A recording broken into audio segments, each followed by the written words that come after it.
안녕하세요. 저는 가난한 집 맏딸로 태어난 20대 여성입니다.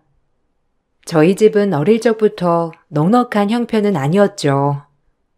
원래는 평범한 집안이었지만 아빠가 암으로 아프시면서 집안 경계는 무너지기 시작했습니다. 아빠는 몇 년을 일도 하지 못하셨고 결국 투병을 하시다가 돌아가시게 되셨어요. 아빠의 투병은 곧 우리 집에 큰 빚으로 오게 되었습니다. 엄마는 이 때문에 아빠가 돌아가신 슬픔을 견뎌낼 시간도 없이 일만 하셨죠. 밤낮으로 일을 하셨지만 형편은 나아지지 않았어요. 저에게는 2명의 동생들이 있었는데 아빠가 돌아가시기 몇 년 전에 태어나 저와는 나이 차도 많이 났던 동생들이에요. 나이 차이가 많이 나다 보니 엄마가 없을 때에는 제가 거의 돌보게 되었는데요. 동생들은 저를 엄마처럼 잘 따르고 말도 잘 들었습니다. 제가 성인이 되고 나서 대학에 진학하지 않고 곧장 생산직으로 취업을 하게 될 때쯤 엄마는 병으로 돌아가시게 되었어요. 그렇게 저는 성인이 되자마자 어린 동생들을 책임지게 되었습니다. 상황이 너무나 좋지 않았기 때문에 하루하루가 힘들고 버거웠어요. 누군가에게 기댈 수 있었으면 좋겠다는 생각이 들었었죠. 그러던 중 제 상황을 알고 계시던 동네 분께서 좋은 선자리가 있다면서 소개를 해주셨어요. 동네 축사를 운영하고 있는 곳인데 홀시모가 계시는 외아들 집안이었습니다. 돈도 많고 경제적으로도 여유롭지만 아들이 한 번도 여자를 만나보지 않아서 결혼할 여자를 찾는다는 소식을 말해주셨죠. 아들이 장가만 간다면 재산의 절반을 며느리에게 준다고도 말을 했다고 하니 저에게는 좋은 기회라 생각이 들었던 거죠. 그렇게 저는 동네분의 추천으로 선자리에 나서게 되었습니다. 그런데 선자리에는 남편뿐만 아니라 시모까지 함께 나왔더라고요. 어머, 어머님이랑 같이 나오시는 줄은 전혀 몰랐어요.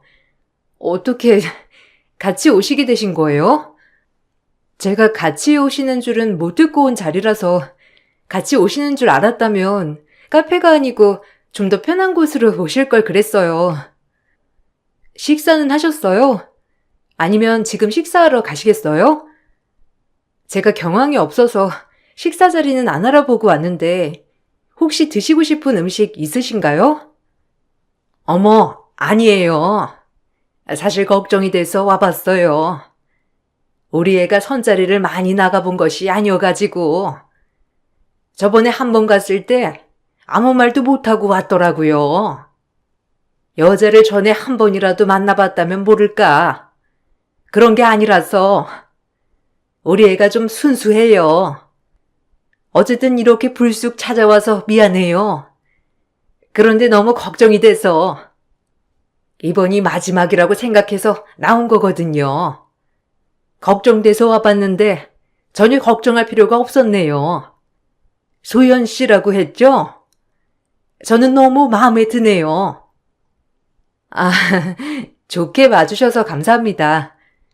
제가 선이나 이런 건 처음이라서 조금 어색하네요. 장우 씨는 어머님이랑 같이 일을 하시는 건가요? 들어보니 소축사를 운영하신다고 근방에 소축사가 있다고는 들었는데 여기서 뭔가요? 저번에 연락드릴 때 일하시느라고 통화가 안 되시더라고요. 오늘도 일하시다가 오신 거예요? 아유, 아니에요. 우리 장우는 그렇게 바쁘지 않아요. 일하는 직원들도 다 있어서 거의 관리만 하고 있죠. 우리가 가족 사업으로 소축사를 운영하긴 하는데 애 아빠가 작년에 갑자기 돌아가시면서 사실 나 혼자 운영하기에는 어려웠거든요. 그래서 아들이 하던 일 그만두고 도맡아 운영하고 있어요. 근데 이미 자리는 잡아있는 상태고 직원들도 있으니까 장우가 힘들 건 별로 없죠. 어쨌든 우리 장우 잘 부탁해요. 애가 숫기가 없어가지고 낯도 많이 가리고. 아유, 근데 내가 너무 눈치 없었죠? 잠깐 앉아있는다는 게 너무 오래 앉아있게 되네. 소연 씨가 참 좋은 사람이라서 그런가 봐. 아이고, 아니에요. 오신 김에 그냥 식사도 같이 하시고 가세요. 어차피 저희도 여기서 나가서 식사하려고 했는데 같이 식사하면 좋을 것 같아요. 어디가 괜찮으세요? 어머님 오시는진 모르고 식사 장소는 아직 못 정했는데 혹시 여기 근처에 한정식집 있는데 그쪽은 괜찮으실까요? 같이 식사해요. 선자리에 시모가 같이 나왔다는 사실을 알고 나서 처음에는 무척이나 당황스러웠어요. 그래서 그냥 한 끼 식사를 하고 자리를 마무리해야 되겠다 생각이 들었죠. 처음 만난 남편은 수더분하고 조용한 성격이었습니다. 선자리 장본인이었지만 막상 대화를 나눴던 것은 시모였어요.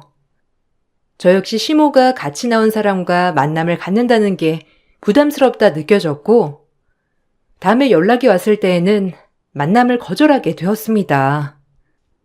그러다가 막내 동생이 사고가 생기면서 당장 치료를 받아야 하는 상황이 발생하게 되었어요. 응급실에 부랴부랴 가서 보니 입원도 해야 하고 몇 주 동안 깁스를 하고 다녀야 하는 상황이었죠. 당장 일을 그만두게 되면 생계가 위급한 상황에서 도움을 줬던 것이 바로 다름 아닌 시모였습니다. 안녕하세요. 여긴 어떻게 오셨어요? 여기 병원에 볼 일 있으셔가지고 오신 거예요? 저는 이번에 동생이 사고가 있어가지고요. 다쳐서 병원에 입원을 한 상태예요. 지금 간병하고 있어서 며칠째 병원에 있어요. 장우 씨는 요즘 잘 지내나요? 어머님 들으셨겠지만 장우 씨랑은 잘 연결이 안 됐어요. 알고 있어요. 장우가 말해줬어요. 사실 나는 이런 게 걱정이었어요. 그때도 장우는 그쪽 마음에 쏙 들었었는데 장우가 말 주변이 없어가지고 아무리 마음에 들어도 솔직하게 표현을 잘 못해요. 애가 말이 없어서 가만히 있으니까 그쪽에서도 별로 마음이 없다고 받아들이셨나 봐요. 우리 애가 솔직히 그쪽 엄청 마음에 들어 있었거든. 그래서 내가 다시 한번 만나봐 달라고 부탁하려고 했는데 공장에 물어보니까 동생이 아파가지고 일을 못 나온다고 했다고 하더라고요. 그래서 여기 찾아왔어요. 근데 들어보니까 병원비 때문에 조금 힘든 상황이라고 하던데. 네. 그렇긴 하지만 괜찮습니다. 선 보시기 전에 저희 집에 대해서 어느 정도 들으셨을 테지만 저희는 부모님 두 분 다 돌아가시고 저 혼자 동생들을 키우고 있어요. 어쨌든 경제적으로도 여유롭지 않은 상황이라 병원비도 고민이긴 하지만 그래도 뭐 잘 해결이 될 것 같아요. 걱정해 주셔서 감사합니다. 아유, 그동안 모은 돈 다 여기에 쓰려고 그러는 거예요? 그러지 말고 여기 병원비 내가 내줄게요. 솔직히 아무리 그래도 애들 병원은 앞으로도 계속 다녀야 할 텐데 비상금은 가지고 있어야죠. 보니까 아직 동생들이 초등학생밖에 안 된 것 같던데 애들 크면서 이렇게 다치고 아플 때가 얼마나 많은데요.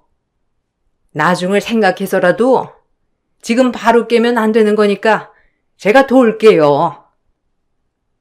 아니에요. 괜찮아요. 여기 병원에서도 복지 서비스가 있다고 해서 지금 그거 알아보러 가고 있어요. 그것만 알아보고 하면 될 것 같아서 너무 걱정하지 않으셔도 될 것 같아요. 신경 써주신 건 감사하지만 정말 감사합니다. 저희가 알아서 다 할 수 있으니 신경 쓰지 마세요. 아니에요. 그럼 정 내가 내주는 게 부담스러우면 그냥 이거 빌려가는 걸로 해요. 그리고 우리 아들 딱 한 번만 만나보는 것도 좋을 것 같고. 나는 다른 거 안 바라고 우리 아들 딱 한 번만 만나주는 거면 괜찮아요. 너무 부담스러울 수 있으니 내주는 게 아니라 빌려가면 되는 거잖아요. 선봤던 남자 엄마가 아니라 그냥 동네 아줌마가 도와준다고 치고 빌려가면 되는 거예요. 그러니까 딱 우리 아들 한 번만 만나주세요. 시모는 동생의 병원비를 모두 다 지불을 해주었습니다.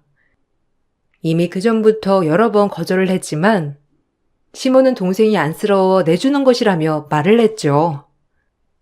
시모의 행동에 저는 남편과 다시 한번 만나봐야 되겠다 생각이 들었습니다. 그렇게 다시 만나게 된 남편은 첫 만남과는 다르게 자신감 있고 밝은 사람이었죠. 저번엔 많이 놀랐죠?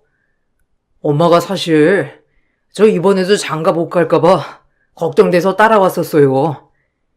오지 말라고 그렇게 말렸는데 포기를 안 하시니 저도 그냥 될 대로 되라 포기하고 나오게 된 거였어요. 솔직히 선 보면서 마음에 드는 사람 만나는 것도 아니라서 그냥 하도 선봐라 하길래 그냥 자리만 차지하러 가보자 하고 간 거였거든요. 근데 소연 씨 처음 볼 때부터 마음에 들었어요. 저에 대한 첫인상이 좋은 건 아니겠지만 전 몇 번 더 만나봤으면 좋겠어요. 아, 사실 저번에 어머님이랑 같이 나오셔가지고 너무 놀랐어요. 이렇게 만나도 되는 건가 싶기도 하고 약간 당황스럽기도 했네요. 근데 어머님께서 저희 동생 병원에도 찾아오셨더라고요. 장우 씨랑 한 번 더 만나달라고 부탁을 하시려고 공장까지 가보셨다고 하셔서 놀랐어요.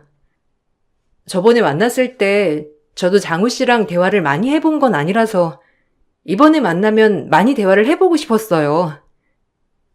제가 워낙 말이 많은 편은 아니에요. 특히나 마음에 드는 여성 앞에서는 더더욱 말을 못하죠. 엄마가 자식이 저하나고 아버지도 돌아가시다 보니 갑자기 좀 더 유난이신 것 같네요. 아버지가 갑작스럽게 돌아가시게 되면서 아마 어머니도 조급하신 것 같아요. 나이도 있으시니까요. 당신도 그렇게 갑작스러운 상황이 생기면 어쩌지? 홀로 남게 될 저에 대한 걱정이 크셨던 것 같아요. 저번 일로 불편하셨다면 정말 죄송합니다. 아니에요. 그게 불편했던 건 아니었어요. 약간 당황스럽긴 했지만요. 어머님이랑 말하면서 사실 재미있기도 했어요. 그래서 식사하면서도 많이 웃고 즐겁게 시간을 보냈던 것 같아요. 그래도 이렇게 다시 한번 만났으니 오늘은 장우 씨 이야기도 한번 들어보면 좋을 것 같아요. 장우 씨는 전에 무슨 일 하셨어요? 그때 말씀 듣기로는 다른 일을 하셨다고 들었는데. 네, 원래 아버지 돌아가시기 전에는 그냥 일반 회사 다녔어요. 지역도 이 지역이 아니고 다른 지역에서 살았었고요. 주말에만 잠깐 와서 축사일 도와드리고 그랬는데 본업은 아니었죠. 그런데 작년에 갑자기 아버지가 돌아가시게 되면서 어머니가 혼자 하시기 힘드셔서 도와달라고 하셨어요. 그래서 일 그만두고 여기까지 오게 된 거였죠. 근데 막상 여기 오니까 엄마가 결혼도 안 한 노총각 아들이 걱정되셨던 모양이더라고요. 다시 한번 만난 남편은 처음 봤을 때보다 생각이 깊고 진중한 사람이었어요. 우리는 정말 많은 대화를 하면서 서로에 대해서 알아갔고 저는 이 만남을 토대로 남편과 좀 더 만나봐야 괜찮을 것 같다 생각이 들었습니다.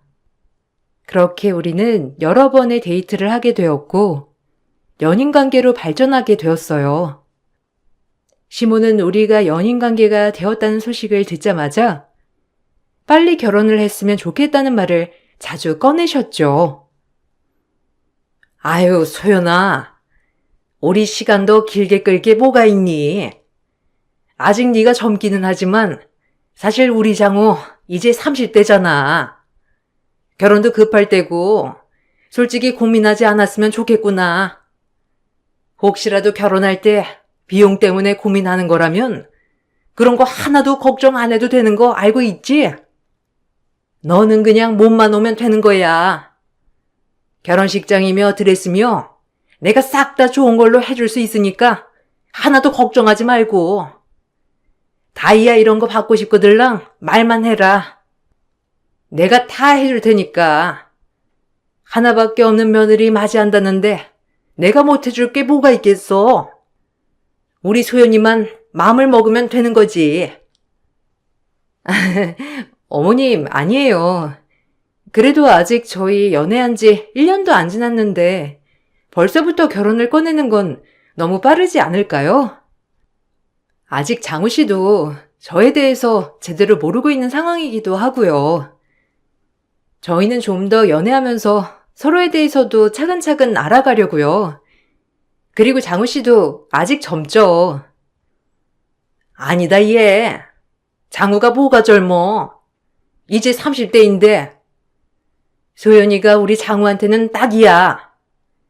사실 나는 너도 걱정이긴 하지만 어린 네 동생들도 걱정이지. 어쨌든 결혼을 하게 되면 동생들도 어떻게든 책임져야 할 텐데 이런 상황을 잘 알고 있는 사람들을 만나는 게 쉽겠니? 소연이 너한테도 좀 더 의지할 곳이 있으면 더 편하고 좋지 않겠어? 우리가 그 의지할 수 있는 곳이 될 수 있는데 걱정하지 말고 시집 와. 그래, 소연아. 우리 엄마 진짜 쿨한 사람이야. 너한테 이 정도로 말할 정도면 알지? 우리 진짜 결혼하자. 우리 만난 지는 몇 달밖에 되지 않았지만 지금까지 한 번도 우리 둘이서 다툰 적도 없었고 잘 지내고 있잖아. 1년을 더 만난다고 해도 솔직히 달라질 건 없을 것 같아. 우리 마음이 변할 것도 아니고. 내가 잘할게. 내가 너희 동생들도 다 책임질 테니까 걱정하지 말고 나한테 시집 와. 남편과 시모는 연애를 시작하면서부터 결혼을 노래 불렀지만 저는 아직 어린 동생들도 있었고 그 후에 어떻게 해야 하나 걱정도 컸었어요. 그런데 시댁에서 먼저 동생들도 다 걷어주겠다는 제안을 해왔고 그동안 심적으로도 외롭고 힘들었던 저는 그렇게 결혼을 결심하게 되었습니다. 결혼식은 정말 호화롭게 치러졌어요. 소축사를 운영하고 있던 시댁은 지역 내에서도 어느 정도 기반이 있는 집안이었죠. 저를 아는 모든 사람들이 시집 하나는 잘 간다면서 말을 할 정도였습니다. 신축 건물을 올리고 있던 시모는 건물이 완공되면 신혼집으로 사용하라면서 그전까지는 시댁 생활을 하게 되었습니다. 축사 근처에도 비상근무를 위한 건물이 하나 있었는데 그곳으로 친정 동생들이 생활을 하게 되어 있었어요. 처음 저는 시모가 우리를 위해 많은 배려를 해주었다고 생각을 했죠. 그런데 결혼을 하고 나서부터 시모의 태도가 조금씩 이상해지기 시작했어요. 이번 주말에 애들 뭐 어디 안 가지? 집에만 있을 거잖아. 그럼 주말에 축사 좀 애들한테 맡겨줄 수 있나? 아니, 이번에 내가 어디 좀 가봐야 할 것 같은데 장우 혼자서 축사 일하기에는 좀 벅차지 않을까 싶어가지고 그냥 잠깐씩만 가서 돌보기만 하고 먹이만 채워지면 되는 건데 어려울 거 없다. 내가 있으면 내가 해도 되는 일인데 내가 없으니 부탁하는 거야. 어머님, 그래도 저희 동생들 아직 초등학생밖에 안 됐잖아요. 안 그래도 애들인데 축사 일까지 하라고 하면 너무 힘들지 않을까요? 전에 해본 것도 아니고 그냥 장욱 씨 시간 되면 가보라고 할게요. 애들도 이번 주말에는 푹 쉬고 싶다고 말했었는데 축사일 하라고 하면 싫어할 수도 있겠어요. 아니, 내가 뭘 얼마나 시켰다고 그렇게 말해? 그리고 걔네는 초등학생이나 된 게 그렇게 체력이 약해서 어디다 쓸 거야? 아이고, 내 팔자야. 어쩔 수 없지. 약속한 거 취소하고 일하는 수밖에. 에휴, 한 번씩이라도 해주면 되는 건데 내일만 취소하게 생겼네. 장우 혼자서 일하려면 얼마나 힘들 텐데. 어머님, 제가 가서 돌게요. 너무 걱정하지 마세요. 근데 급한 일이신 거예요? 저번 주말에도 일 있다고 나갔다가 들어오시고 이번에도 나갔다가 들어오신다고 하셔서요. 지난번 주말에는 애들이 축사 청소하다가 몸살 나가지고 학교도 조퇴하고 왔었잖아요. 이제 좀 힘든 것 같아요. 어머님도 애들한테 너무 시키시지 마시고 저한테 연락을 먼저 주시면 좋을 것 같아요. 아니, 내가 그깟 일 시켰다고 몸살이 나니? 이건 애들이 건강하지 않아서 생기는 거야. 내가 무슨 힘든 일을 시켰다고 그래? 그리고 주말마다 일이 계속 있는 것도 아니고 너 너무 예민하게 반응하는 거 아니니? 어쨌든 이번 주말에도 잘 부탁한다. 그렇다고 약속 잡은 걸 취소할 순 없잖니. 어쨌거나 이번 주말까지는 내가 약속이 있어서 나가봐야 하니까 네가 가서 일을 해주든지 해.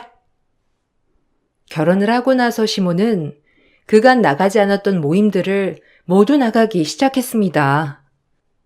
사업을 하면서 운영비를 줄여보고자 매일 나오던 직원들도 주말에는 나오지 않도록 했고 근무 시간도 줄였죠. 그러다 보니 평일 저녁부터 주말까지는 직원 없이 운영이 되어야 했습니다. 그 과정에서 시모는 초등학생인 친정 동생들을 계속해서 부려먹었던 것이었죠. 이것 때문에 남편과도 여러 번 다투기도 했습니다. 여보, 어머님한테 좀 말해줄 수 있어? 요즘 들어서 어머님이 자꾸 우리 동생들 불러서 축사를 시키는 것 같더라고. 동생들이 혹시라도 잘못할까봐 엄청 긴장하면서 일을 하는 것 같은데 아무리 그래도 이건 아니지 않아? 동생들 쉬는 날 없이 매번 이렇게 일을 하는 것도 아닌 것 같고 내가 아무리 말씀을 드려도 어머님께서는 그냥 가족인데 도와주는 건데 너무 야박하다고만 하시니까 내가 무슨 말을 못하겠어. 엄마가 잘 말했네. 당신 좀 야박하다. 솔직히 당신도 생각을 해봐. 친정 동생들 지낼 집도 마련해주고 밥도 챙겨주고 있는데 너무하다고 하면 당신 친정이 아니라 우리 집에 얹혀 사는 거 아니겠어? 거기다가 동생들이 당신한테 힘들다고 그만 다니라고 한 것도 아니고 당신 혼자서 멋대로 생각해서 힘들겠구나 싶어서 말한 건 아니고 엄마가 아무리 생각이 없어도 초등학생한테 버거울만한 거 시키겠냐고. 아니, 어머님이 고의로 그러셨다고 하는 게 아니라 지금 벌써 매 주말마다 일하고 있으니까 그런 거지. 동생들도 힘들 때 나한테 직접 와서 힘들다고 말하는 건 아니지만 척 봐도 얼마나 힘든지 알지. 어머님 생각도 이해가 안 가는 건 아니지만 그래도 좀 줄이시던지 해야 하지 않겠어? 당신 말을 진짜 서운하게 한다. 우리 엄마가 뭘 어쨌다고 그런 식으로 말해? 당신 진짜 너무한다. 엄마는 그래도 당신 동생들 생각해서 매번 밥도 가져다 주고 틈틈이 들여다보시기도 하는데 당신은 당신 일 바쁘다고 동생들도 잘 안 돌보고 있잖아. 솔직히 결혼하고 나서 당신 더 편해진 건 사실이잖아. 그런 건 생각도 안 하고 너무한 거 아니야? 당신 그렇게 말하니까 내가 더 서운한 것 같아. 남편에게 시모의 행동에 대해서 이야기를 할 때면 남편은 오히려 제가 야박하다면서 서운해하곤 했습니다. 시모께서 해준 것은 전혀 생각하지 않고 배부른 소리를 한다는 말도 했었죠. 남편의 그런 태도에 저는 제가 잘못 생각을 한 것일까 느껴질 때도 있었습니다. 그렇지만 점점 그 정도가 지나치면서 저도 너무나 화가 나기 시작했어요. 어느 날 공장에서 일을 하다가 몸이 너무 좋지 않아 집으로 왔었죠. 근처 축사를 지나치다 보니 동생들이 일을 하고 있더라고요. 그 옆에서 지켜보고 있는 시모를 보면서 화가 머리끝까지 나게 되었죠. 어머님, 왜 저희 동생들 여기 있어요? 학교 안 갔어요? 아니, 왜 여기서 일하고 있는 거예요? 남편은 지금 어디 있고 저희 동생들이 있어요? 직원들은 다 어디 가고 동생들이 여기서 일하고 있는 거냐고요? 지금 학교 갈 시간인데 오늘 왜 학교 안 가고 이러고 있는 거예요? 어머님 지금 뭐 하시는 거예요? 아니, 내가 뭘 뭐래.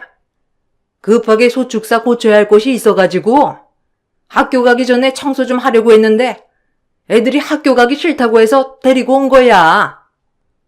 놀면서 치워달라고 하니 이것 봐라. 깔끔하게 잘 치운 거. 학교 뭐 하루 정도 안 간다고 그게 문제되는 것도 아니고. 내가 선생님한테도 다 말해놨어. 애들도 학교 안 가고 여기서 쉬니까 좋다고 하더라. 근데 너는 왜 이 시간에 집에 왔어? 저 몸이 안 좋아서 일찍 들어왔어요. 근데 애들 학교까지 안 가면서 이렇게 일을 하는 건 좀 아니지 않나요? 어머님, 저번에도 제가 말씀드렸잖아요. 저희 동생들 일 시키지 않으셨으면 좋겠다고 말씀드렸잖아요. 남편이 여기서 일을 해야 하는 거 아니에요? 남편은 지금 어디 갔어요? 왜 남편은 어디에 가 있고 동생들은 바깥 청소를 하고 있는 건데요? 우리 장우는 너무 더워해가지고 내가 집에 가서 좀 쉬고 있으라고 했어. 애들도 이젠 척척 알아서 자라네. 그리고 너 말 잘했다.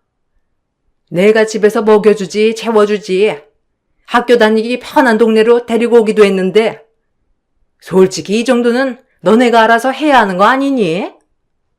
막말로 너희 살던 집은 좁기도 좁았지만 오래되기도 해서 애들 건강도 안 좋았잖니. 여긴 축사긴 하지만 공간도 넓고 화장실이며 있을 거 다 갖췄는데 더 좋지. 어머님, 지금 무슨 소리를 하시는 거예요? 그럼 지금 애들 부려먹으려고 일부러 데리고 왔다는 거예요? 아니, 우리 동생들이 왜 축사 일을 해야 하는데요? 아직 초등학생밖에 되지 않은 애들이에요. 저번에도 이렇게 일하다가 몸살 난 거 뻔히 아시면서 왜 다시 시키신 거예요? 어차피 너랑 같이 살아도 쟤네들은 집안일이며 이런 거 다 해야 하는데 그런 거 지금 하나도 안 하고 있잖아. 그럼 편한 거 아니니? 이제는 밥값, 집값은 해야지. 너희가 지금 누리고 있는 것들 이미 내가 다 값 지불했으니 너네가 보답해야 할 거 아니니? 청소를 뭐 많이 시키는 것도 아니고 급할 때 잠깐 하게 되는 건데 너 진짜 편하게 행동한다. 애들도 봐라. 신나 하는 거. 내가 더 당황스럽네.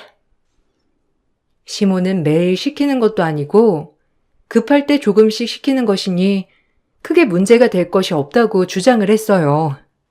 그렇지만 제가 보기에는 시모는 친정 동생들을 작정하고 부려먹는 것처럼 보였습니다. 처음에 제가 인지를 했을 당시에는 동생들도 일을 많이 하지 않는다고 말을 했기 때문에 그냥 넘어가야 했어요. 그러다가 시간이 좀 더 흐르고 시모의 만행에 저는 참아왔던 분노가 폭발하게 되었습니다. 사건이 발생한 당일에는 직원들이 출근을 하지 않았어요. 남편은 친구들과 함께 낮부터 모임에 있다며 나간 상태였죠. 남편이 나가자마자 시모는 저에게 전화를 했습니다. 너 오늘 집에 있지? 주말이라고 집에서 뒹굴뒹굴 하는 것보다 움직이는 게 더 낫다. 너 임신하려면 영양제 챙기는 것도 좋은데 무엇보다 운동을 꾸준하게 하는 게 도움이 많이 된다더라. 여기서 갑자기 운동하는 건 어려우니까 그냥 운동 겸 봉사로 소축사 청소 좀 해봐. 청소할 게 몇 동 안 되니까 그냥 일단 시작을 하면 금방 끝날 거야. 남편 오기 전에 깔끔하게 잘 끝내놓으렴. 네? 어머님, 저 오늘 일주일에 한 번 겨우 쉬는 날이에요. 요즘 몸도 좋지 않아가지고 일도 그만둬야 하나 고민 중인데, 거기다가 몸이 좋지 않아서 축사 청소는 제가 못할 것 같아요. 아무리 그래도 300평짜리 축사를 어떻게 혼자서 청소해요? 남편이 오늘 나가면서 갔다 오고 나서 축사 청소할 거라고 했으니까 전 남편 오면 같이 청소할게요. 오래 걸리지 않으니까 나중에 같이 하면 금방 끝날 거예요. 아니, 밖에서 들어오는 애가 와서까지 축사 청소를 하네.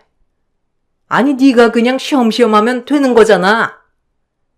다 하고 나면 우리 장호가 너한테 고마워하지 않겠니? 어려울 거 없으니까 그냥 소 분뇨만 잘 처리하면 되는 거야. 한쪽으로 모아두기만 하면 되니 얼마나 쉽니? 장호는 밖에서 일도 있고 들어와서 하려고 하면 힘들지 않겠어? 그러니 네가 좀 해. 오늘 직원도 없고 나도 힘이 없어가지고 못하니까. 어머님, 저 못해요.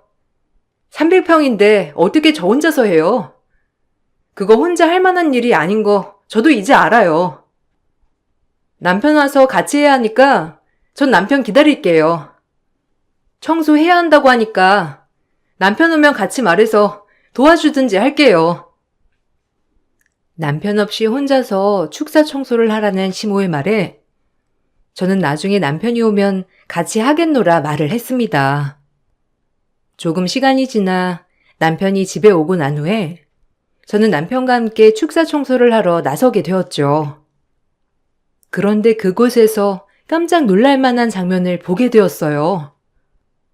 어린 친정 동생들이 축사 청소를 끝마치고 나오고 있는 상황이었죠. 동생들은 저를 보고 나서는 너무나 반가워하면서 사돈 어르신이 용돈을 두둑히 주셨다고 5,000원을 내밀더라고요.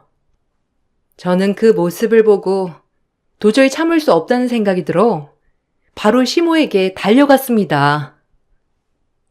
어머님, 도대체 이게 뭐 하는 짓이에요? 정말 해도 너무하시네요. 우리 애들 걷어줬다고 해서 이렇게 마음대로 부려먹어도 된다고 생각하신 거예요? 이래서 제가 동생들 이 집으로 안 데리고 오겠다고 한 겁니다. 엄마 손이 꼭 필요할 거라면서 당신이 잘 보살피고 돌보겠다고 하셔서 굳이 데리고 와놓고서는 이렇게 일 시키려고 하신 거였어요? 정말 어머님 너무하시네요. 야, 생각을 해봐. 내가 너무한가? 너네가 너무한가? 너희 다 아무리 뻔뻔해도 그렇지. 집도 밥도 다 공짜로 살고 있으면서 이 정도도 안 하려고 그랬니? 솔직히 너도 우리 아들보다는 우리 집 돈 보고 시집 온 거 아니야? 이 정도 고생은 어느 정도 예상해야지. 공장도 그만두라고 그렇게 말했는데도 사람 말 무시하고 지금껏 다니더니만. 그나마 네 동생들이 일을 하니까 내가 지금까지 참아준 거야. 알아? 아, 뭐라고요? 어머님 진짜 너무하시네요. 아직 초등학교밖에 되지 않은 아이들이에요. 학교도 제대로 안 보내시고 가끔씩 축사일도 시키셨잖아요. 제가 일 다니면서 동생들을 제대로 못 본 사이에 이렇게 계속 시키셨던 거예요? 저 이대로는 못 있습니다.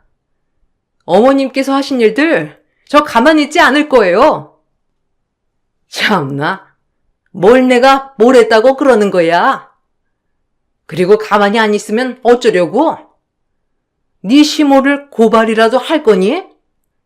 밖에 나가서 사람 붙잡고 물어봐라. 내가 너무한지. 아마 네가 너무하다고들 다들 말할 거야. 밖에 나가봐. 네 수준에 이런 집이나 밥 계속 챙겨서 먹을 수 있을 것 같니? 나 같은 사람 만나서 다행인 줄 알아. 아주 그냥 호강에 겨워가지고는. 에휴. 저는 바로 동생들이 지내고 있는 방으로 가 설치를 해둔 CCTV를 돌려봤습니다. 혹시나 해서 설치해둔 CCTV에는 홀로 찾아온 시모가 동생들에게 하는 말소리까지 모두 녹음이 되어 있었죠. 시모는 그동안 동생들에게 일을 제대로 하지 않으면 저를 내쫓을 거란 협박을 해오고 있었습니다.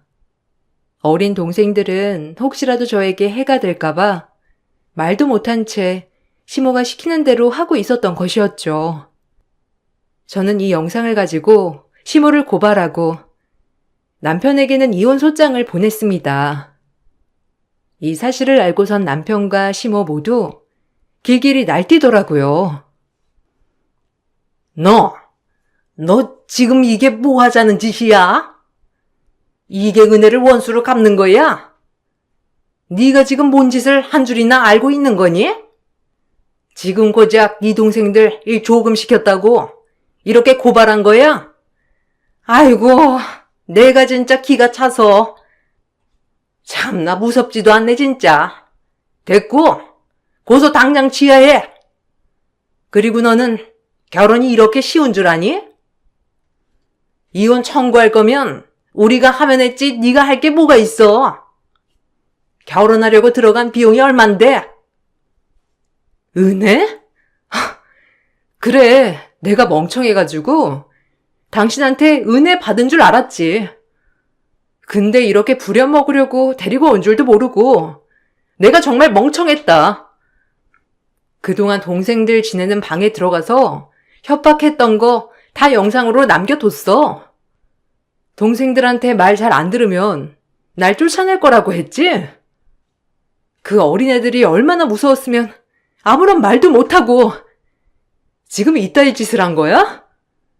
당신 정말 가만 안 둘 거야.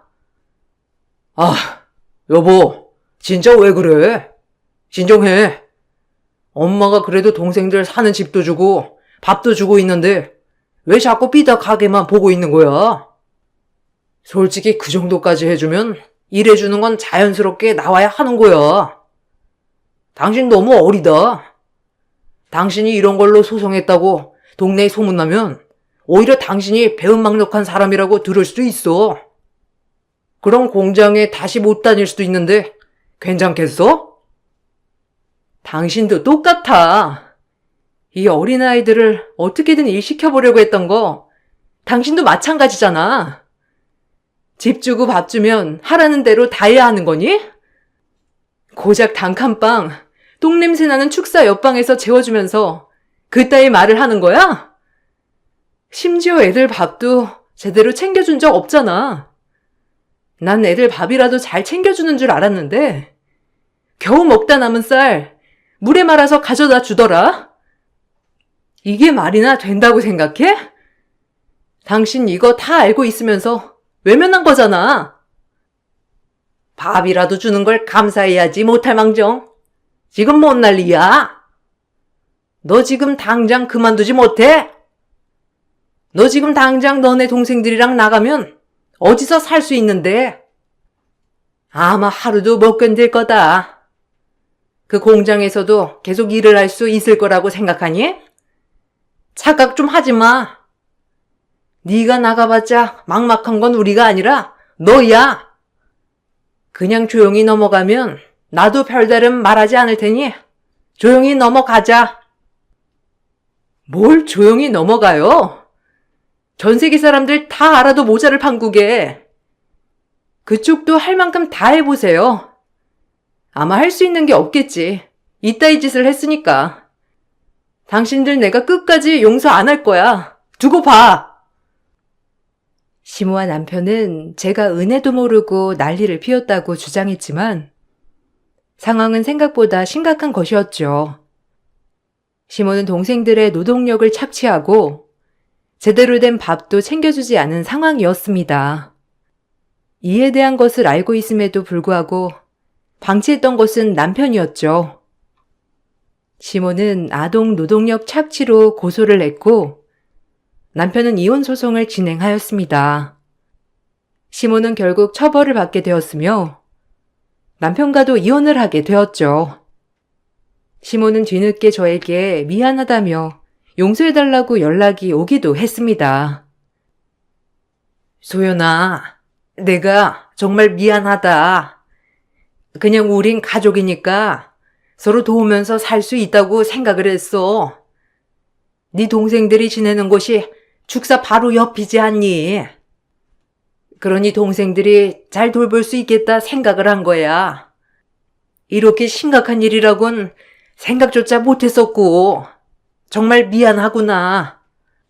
우리가 오랫동안 축사 일을 하다 보니까 이게 정말 힘든 건지 제대로 생각하지 못했어. 우리를 용서해다오. 아니면 우리 아들이라도 받아줘. 고작 초등학생인 애들한테 그걸 시킨다고요? 저희 결혼 6개월도 못 채웠습니다. 그 사이에 제 동생들은 매일매일 축사 일을 했더군요. 당신이나 당신 아들이나 마찬가지예요. 어린 동생들 협박할 때 당신도 당신 아들도 그 옆에서 아무렇지 않게 있었죠? 당신 두모자 끔찍하고 끔찍합니다. 아들 받아주면 당신도 자연스럽게 받아줄 거라 생각했어요? 진짜 지겹네. 2번 다시 당신들 면상 쳐다보기도 싫습니다. 정말 미안하다. 내가 잘못했으니 용서해다오. 지금 동네방네 소문이 나서 내가 얼굴을 들고 다닐 수가 없어.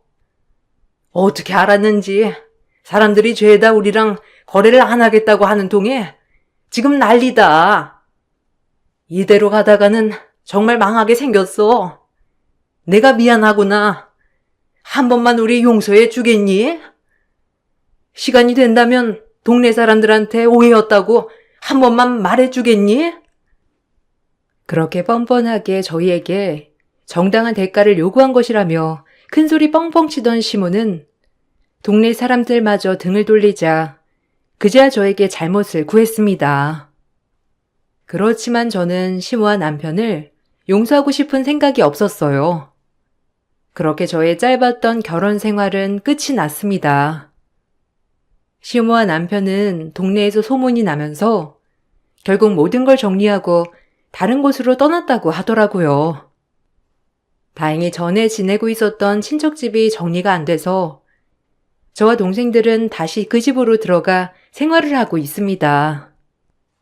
요즘은 동생들과 더 많은 시간을 보내려고 노력하고 있어요.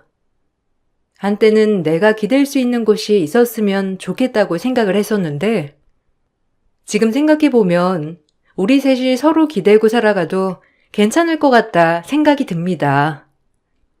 저의 긴 사연을 들어주셔서 감사합니다. 여러분들도 항상 행복하시길 바랄게요. 안녕하세요. 저는 얼마 전에 결혼식을 앞두고 파혼을 하게 된 30대 중반 여자입니다. 컴퓨터 앞에 앉아 글을 쓰는 지금도 예비 시댁이 그때 당시 왜 그런 행동들을 했는지 도저히 이해가 되지 않아 사연을 신청하게 되었습니다. 결혼한 예비 신랑과는 3년 정도 연애를 했어요. 그동안 살면서 많은 남자를 만나본 건 아니지만 그래도 이 사람은 평생을 함께 해도 괜찮을 것 같다는 느낌이 들었고 결혼까지 약속을 하게 되었죠. 당연히 예비 시댁 식구들 또한 좋은 사람들일 줄 알았는데 그건 생각과 전혀 다른 방향으로 흘러갔어요. 아무리 그 남자가 좋은 사람이라도 예비 시댁 식구들은 그렇지 않을 수 있다는 걸 알지 못했었죠.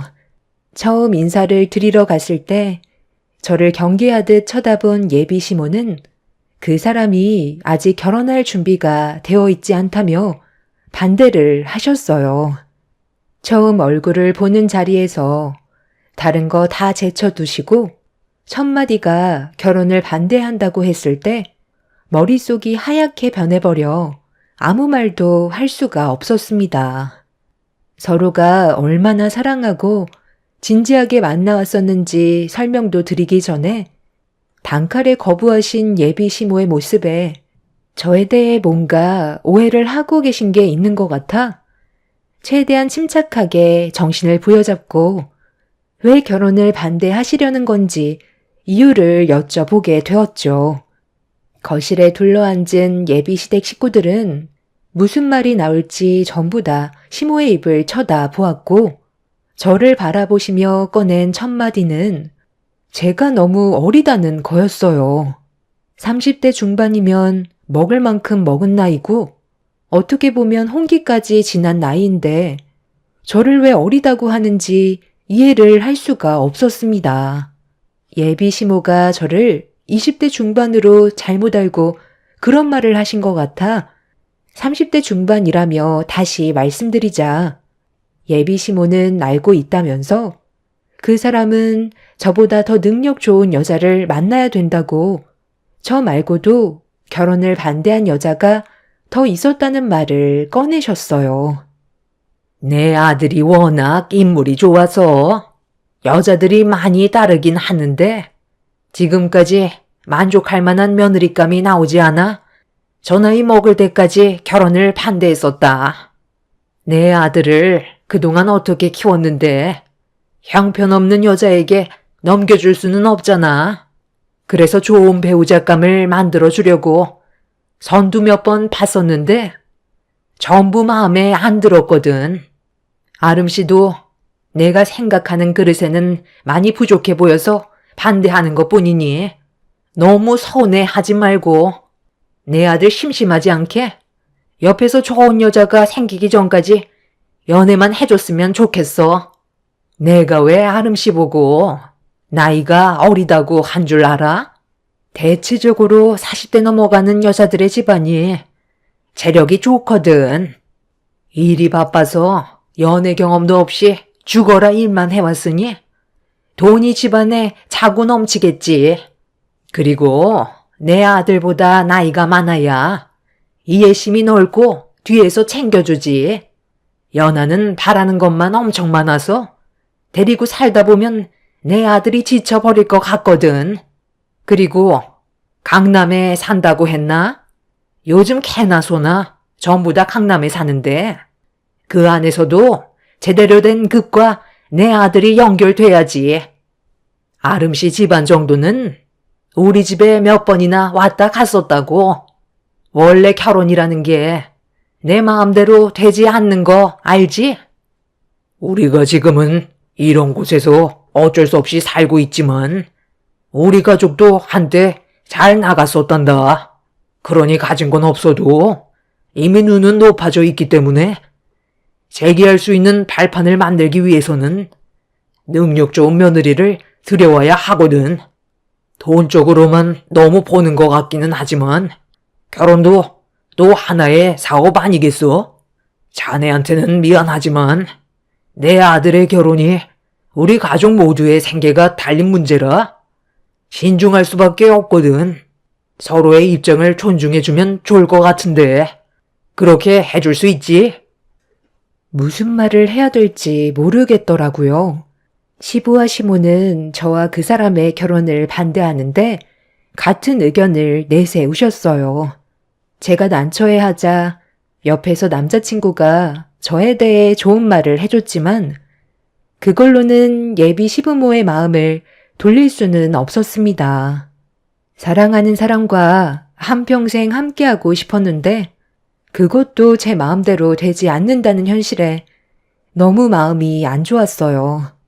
예비 시댁에 더 있어봤자 해결되는 건 아무것도 없을 것 같아 좋지 않은 감정을 가지고 나오게 되었습니다. 저를 급히 뒤따라오던 그 사람은 아무 말 없이 뒤를 따라오길래 좀 전의 상황들이 너무 황당하고 어이가 없어서 가던 길을 멈추고 뒤돌아서서 결국 한마디 하고 말았습니다. 내가 뭐가 부족해서 이런 말을 들어야 되는 건데? 솔직히 터놓고 얘기해서 자기랑 나랑 같이 살 집 준비되어 있어? 지금 다니는 회사에서 받는 월급으로 앞으로 안정적인 결혼 생활도 힘든 마당에 어떻게 나한테 그런 말씀을 하셔? 자기 하나 보고 결혼 생각까지 했던 내가 너무 생각이 짧았던 것 같아. 나도 우리 부모님이 저렇게 나오실 줄 몰랐어.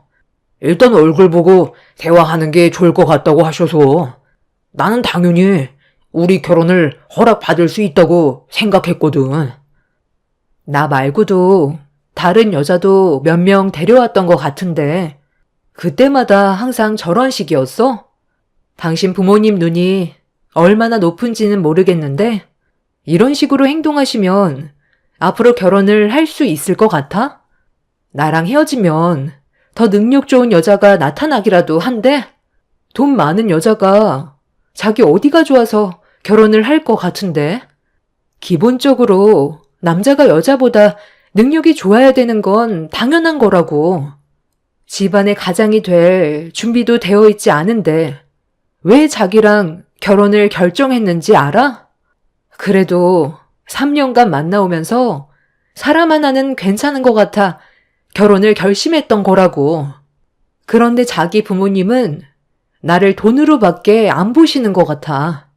어머님 뱃속에서 당신이 태어난 것도 신기하지만 이런 기분으로는 나도 결혼하고 싶은 마음은 없으니까 우리 관계도 다시 생각해보는 게 좋겠어. 우리 부모님 잘 설득해 볼 테니까 일단 흥분 좀 가라앉히고 너무 극단적으로는 생각하지 마. 우리 부모님이 좀 특이하신 성격이시긴 한데 그렇다고 나쁜 분들은 아니셔. 일단 오늘은 들어가고 내가 나중에 다시 연락할게. 우리 너무 급하게 가지 말고 하나하나 풀어가자. 이대로 끝낼 수는 없잖아. 그날 예비 시부모가 바라보던 시선과 말투에서 느껴졌던 감정들은 저에게 상처로 다가왔었고 그 사람과의 결혼은 힘들 것 같아 보였습니다. 저희 부모님께서는 그래도 그 사람이 가진 게 없고 많이 부족해 보여도 사람 하나 괜찮은 것 같아 부모님 마음에 차지 않아도 저를 믿고 결혼까지 허락해 주셨는데 그 집안은 저희 부모님과 너무 반대되는 성향을 가지고 계셔서 제가 어떻게 반응을 해야 될지 모르겠더라고요. 아무리 제가 사랑하는 사람이라 해도 그 부모가 많이 부족하다고 느껴지면 이 결혼은 없었던 일로 하는 게 옳은 판단인 것 같아 아예 마음을 접으려고 결정 지었는데 며칠 뒤 예비 시모에게 전화가 왔어요. 그 사람에게 연락처를 받았는지 개인적으로 전화를 주셔서 저와 잠깐 만났으면 좋겠다고 약속을 잡으셨습니다. 이미 어느 정도 마음이 떠나버린 상태라 시간이 없을 것 같다고 설명을 드리자 잠깐이면 될 것 같다면서 저녁에 한번 만나기를 원하셨어요.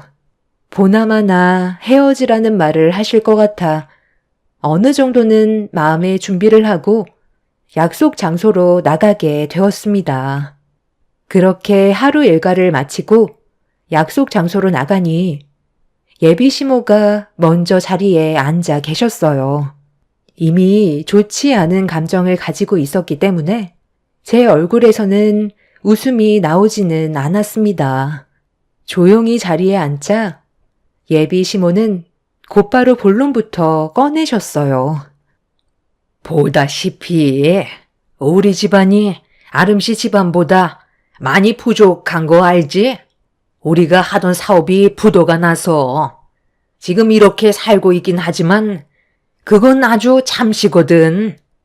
내 아들이 지금 많이 부족한 이유도 부도가 나면서 생긴 빚을 갚아주고 있어서 금전적으로 여유가 없는 편이다.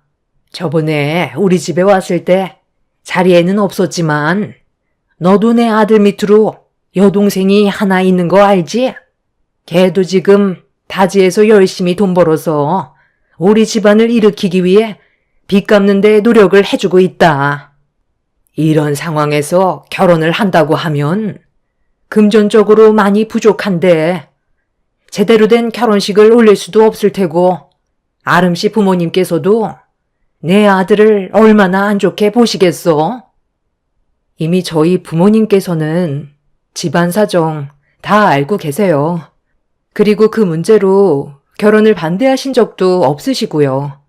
얼마나 잘 사는 집안의 여자를 며느리로 들이시려는진 모르겠지만 완수 씨도 적지 않은 나이예요.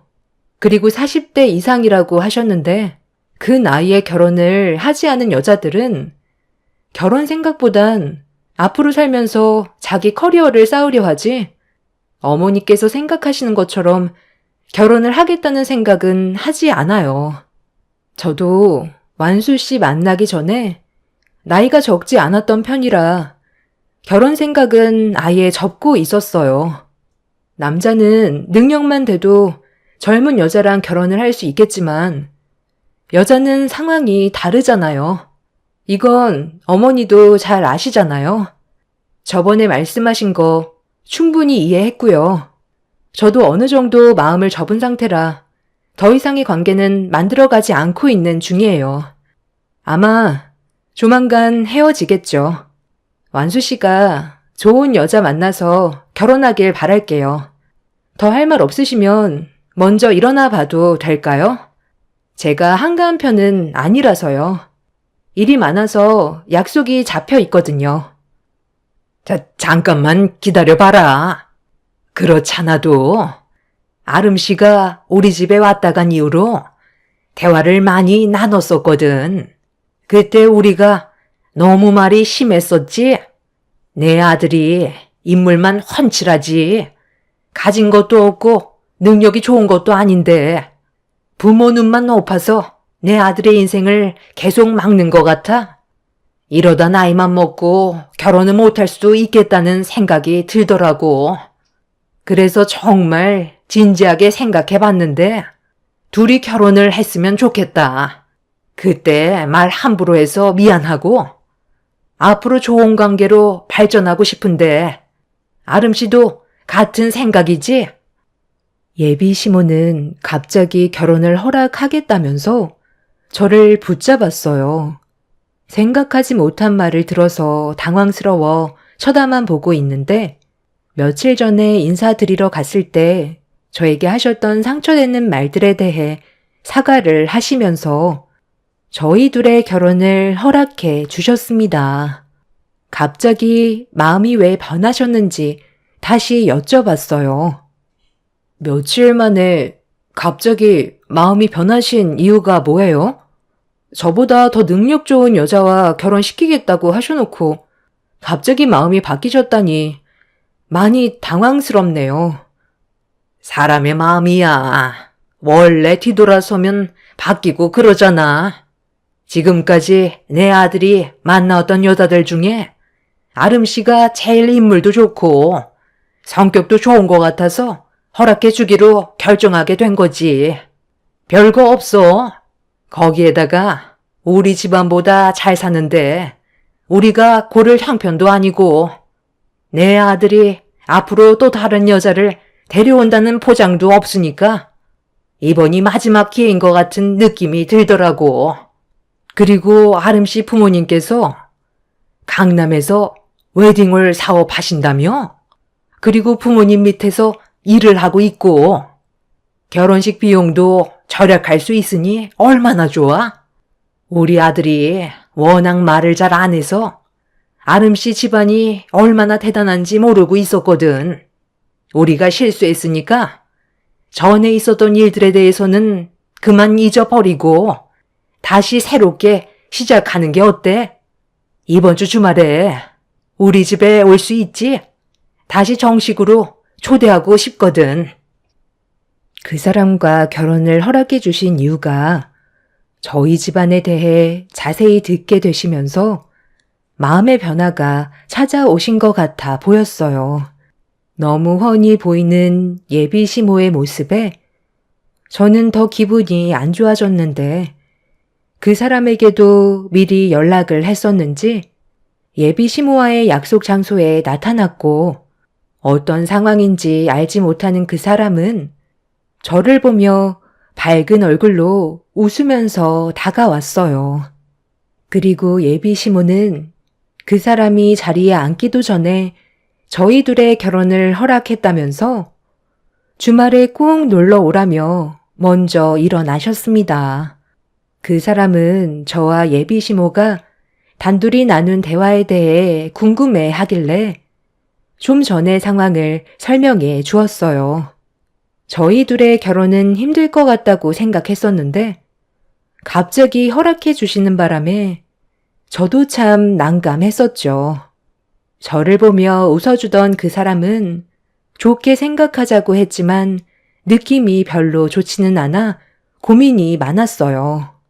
이미 제 마음이 어느 정도 닫혀 있었기 때문에 결혼에 대해 고민을 하게 되었고 그 사람에게 좀 더 신중해야 될 것 같다고 대화를 풀어 나갔었죠. 본인이 생각했던 거와 다른 모습을 보이자 좋게 설득시키려 했지만 며칠 전에 있었던 일들이 저에게는 너무 큰 상처로 다가왔었어요. 그래서 돌다리도 두드려 봐야 한다고 좀 더 깊은 고민을 하게 되었습니다. 결혼을 할지 안 할지는 제 선택이기 때문에 예비 시모가 주말에 초대하셨을 때 속마음을 좀 더 알아보고 싶어 찾아가게 되었고 집안에 들어가는 순간 처음 인사드리러 갔을 때와는 전혀 다른 분위기와 맛있는 냄새가 제 코끝을 자극했어요. 그리고 사진으로만 봤던 예비 신우도 그날은 자리에 참석했고 모두들 저를 격하게 반겨주고 있었습니다. 180도 달라진 모습에 당황스럽기는 했었지만 기분이 나쁘지는 않았어요.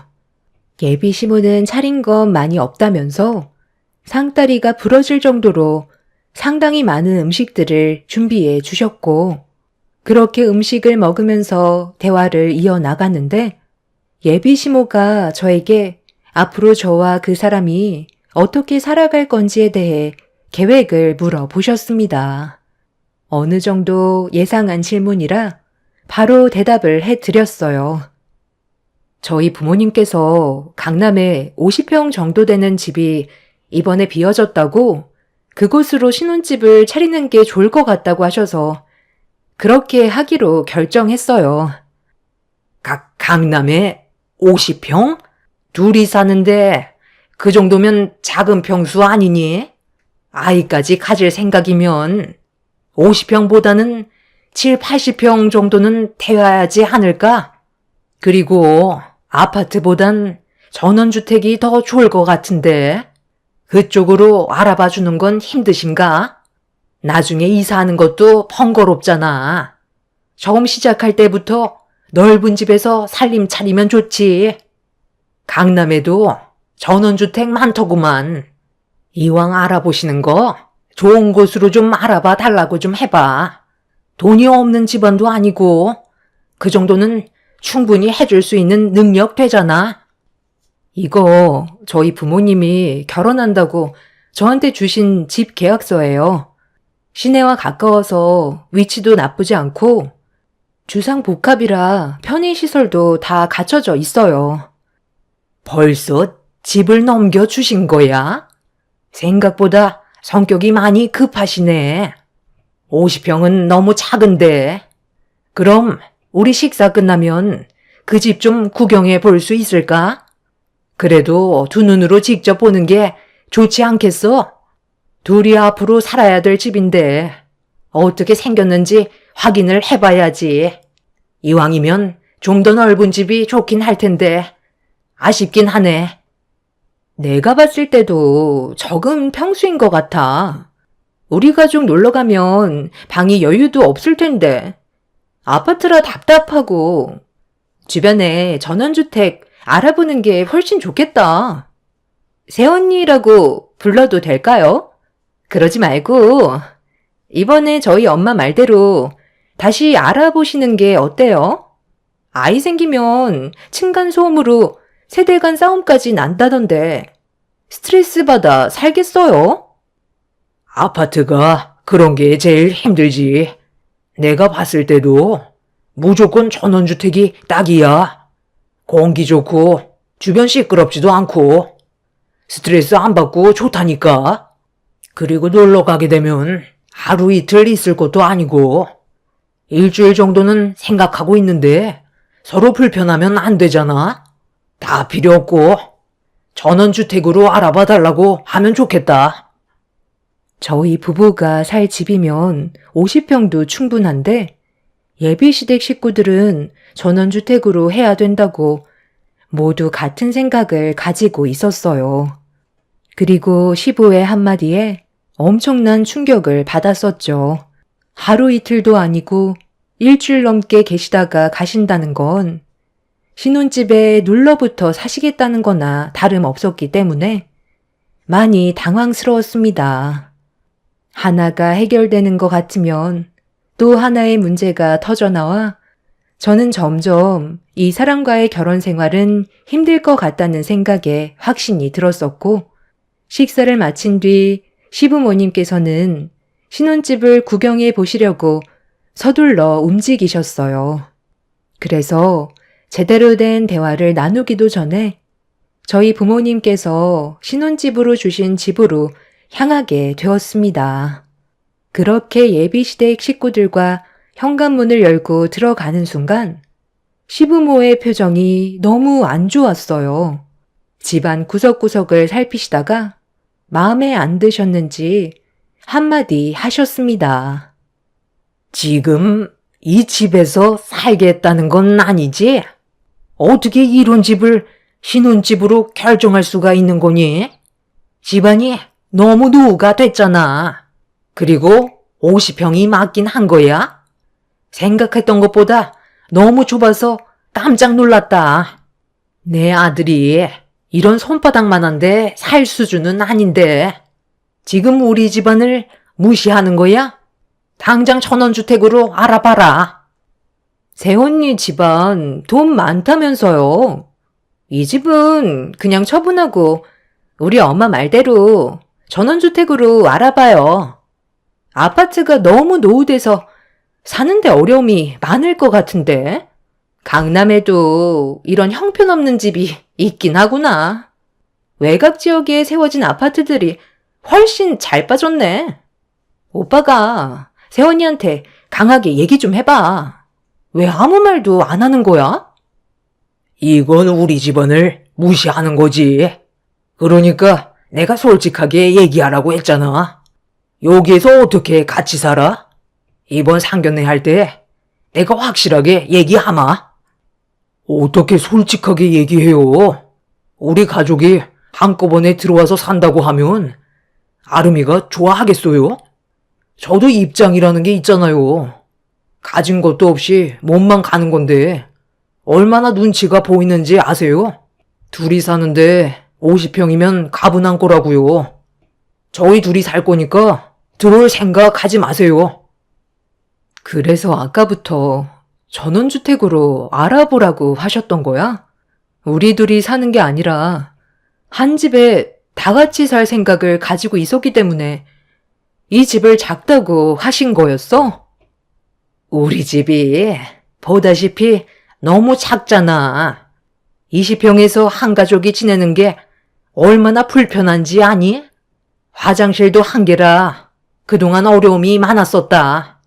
그런데 네가 이번에 신혼집을 전원주택으로 알아보면 우리도 한 집에서 같이 지낼 수 있을 테고 앞으로 집안일 걱정 없이 내가 다 해줄 텐데 얼마나 편하겠어?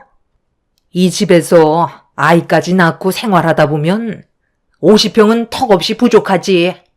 그렇게 해줄 수 있지? 내 아들과 결혼하려면 그 정도는 해줘야 하지 않겠어? 그리고 너희 이번 신혼여행 가면 우리도 같이 따라가기로 했다. 방해 같은 거 일절 하지 않고 없는 듯이 지낼 거니까 신경 안 써도 된다. 너희 집안 돈 많은데 이왕 여행 떠나는 거 우리도 같이 껴서 가면 얼마나 좋아? 둘이 떠나는 것보다 더 많은 추억 만들 수 있고 우리 관계도 훨씬 좋아지지 않겠니? 나는 이왕 떠나는 거 유럽 쪽으로 갔으면 좋겠어요. 흔한 여행은 별로라서 어차피 돈 쓰고 갈 거면 좀 더 특별한 곳으로 가면 좋지 않겠어요? 엄마, 그런데 나도 곧 결혼해야 될 텐데 이 집 내가 신혼집 차려도 괜찮을 것 같지? 나 정도면 이 정도도 충분할 것 같은데? 새언니, 이 집 나중에 제가 신혼집으로 하면 안 될까요? 오빠랑 새언니 결혼식 끝나면 저도 바로 할 생각이거든요. 차라리 처분하지 말고 저한테 주면 좋을 것 같은데? 하나뿐인 신혼선물 돈 크게 쏘면 좋잖아요. 아유, 그거 좋겠다. 예비 사돈어른께서 웨딩 사업 하시니까 너도 거기에서 결혼식 올리면 되겠네. 그리고 이 집에 살림 차리면 더는 바랄 것도 없겠다. 저는 그 사람들의 모습을 보고 할 말을 잃었습니다. 아직 상견례조차 하지 않았고 계획만 가지고 있었던 건데 생각도 없는 계획을 먼저 세우고 있었어요. 아무 말 없이 쳐다만 보고 있자 그 사람이 눈치를 보면서 제 옆으로 다가오길래 거리를 두면서 즉시 집 계약서를 벅벅 찢어 그 사람의 얼굴에 던져 버렸어요. 저희 아직 결혼식도 올리지 않았어요. 상견례 일정도 잡지 않았는데 지금 뭐라고 하셨어요? 이 집을 달라고요? 그리고 완수 씨랑 결혼을 하면 들어오시겠다고요? 그것도 모자라 신혼여행까지 따라오시겠다고요? 그냥 대놓고 결혼 반대한다고 하세요. 어느 여자가 이런 상황에서 좋다고 결혼을 할 수 있겠어요? 이 집 저희 부모님께서 처음으로 가지게 된 집이세요. 저도 어렸을 적부터 이 집에서 많은 추억들을 만들었었고요. 완수 씨랑 새롭게 시작하는 거 좋은 출발이 될 수 있게 저에게 큰맘 먹고 주신 건데 어떻게 이 사람이 살 수준이 아니라는 말을 하실 수가 있어요? 그럼 지금 아줌마가 살고 계신 20평대 다세대 주택에선 어떻게 살고 있는 건데요? 그 작은 집에서 네 식구가 끼어서 살고 있는데 지금 저한테 그런 말 할 처지예요? 이런 말까진 안 하려 했는데 이 사람은 앞으로 평생 결혼은 못할 것 같아요. 사람 하나 좋아서 그거 믿고 결혼하려 했는데 당신들 때문에 장가 가긴 글렀네요. 그럼 수준대로 그렇게 아끼시는 아드님 평생 20평 다세대에서 쭉 끼고 사세요. 어차피 시작도 안 했는데 깔끔하게 정리할게요. 우리 헤어지고 다시는 만나지 말자. 너희 집안 수준 충분히 알 수 있었어. 일찍 깨우쳐줘서 고맙다. 잠깐만. 아니, 갑자기 왜 이렇게 흥분하고 그러니? 그냥 우리는 생각을 얘기했던 것 뿐이잖아. 아직 시작도 안 했는데 우리가 설마 그렇게까지 하겠니? 농담이었다, 농담. 그냥 웃자고 하는 소리였는데 너무 예민하게 받아들이는 것 같구나. 우리가 너무 입을 함부로 놀렸지? 미안하다. 너한테 피해줄 생각 조금도 없었어. 그냥 나는 너희들이 좀 더 좋은 환경에서 지내면 어떨까 생각했던 거지. 둘이 헤어지게 하고 싶어서 그랬겠니? 실수한 거 있으면 내가 사과하마. 아니요. 저는 더 이상 할 말 없을 것 같아요. 그만 이 집에서 나가주셨으면 좋겠어요. 이미 결혼할 마음 사라졌고 이 집은 더 좋은 사람과 만나서 신혼생활 하려고요. 예비 시모는 제가 결혼을 하지 않겠다고 하자 갑자기 제 손을 잡으면서 생각 없이 말을 해서 미안하다며 좋게 풀자고 했지만 저는 더 이상 상대조차 하고 싶지 않아 팔을 뿌리쳐 버렸어요. 그렇게 모두를 내쫓아 버렸고 그 사람과도 인연을 끊어내 버렸습니다. 이번 일을 통해 느낀 건 저와 결혼할 사람이 아무리 좋다고 해도 그 집안 사람들의 질이 좋지 않다면 그 결혼은 무조건 피해야 된다는 걸 깨닫게 됐어요. 함께 살아가는 사람보다 주변 사람들에게 받는 영향이 훨씬 더 큰 것 같습니다. 이번 일을 계기로 인생 경험했다 생각하려고요. 좀 더 넓은 시야를 가지게 됐으니 앞으로 좀 더 신중해질 것 같습니다. 그리고 최근에 전화번호도 바꿨어요. 그 인간들이 저에게 시도 때도 없이 전화와서 다시 잘해보자고 설득을 시키려 하는데 그런 모습에 너무 질려버려서 전화번호를 바꿔버렸습니다. 똥차 지나갔으니 앞으로 좋은 일만 생겼으면 좋겠습니다. 제 사연 들어주신 분들 늘 건강하세요. 감사합니다. 안녕하세요. 저는 성남에 살고 있는 45살 여자입니다. 살면서 이런 경우는 처음이라 어떻게 살아가야 할지 앞으로의 삶이 막막해 여러분들께 도움을 청해보고자 사연을 신청해 봅니다. 언제부터인가 양가 집안에 조금씩 금이 가는 걸 느끼게 되었고 알게 된 이후부터 바로잡기 위해 발버둥 쳤지만 모든 건 뜻대로 되지 않더라고요. 참담한 결과로 돌아온 이후 다시 되돌릴 수 없다는 현실에 지금까지 절망에 빠져 살고 있습니다. 남편과 결혼 생활한 지 15년이 넘었고 현재 6살 된 딸 하나 있는데요. 제 딸 지안이를 임신했을 때부터 사건이 시작되니 6년 전으로 거슬러 올라가면 되겠네요.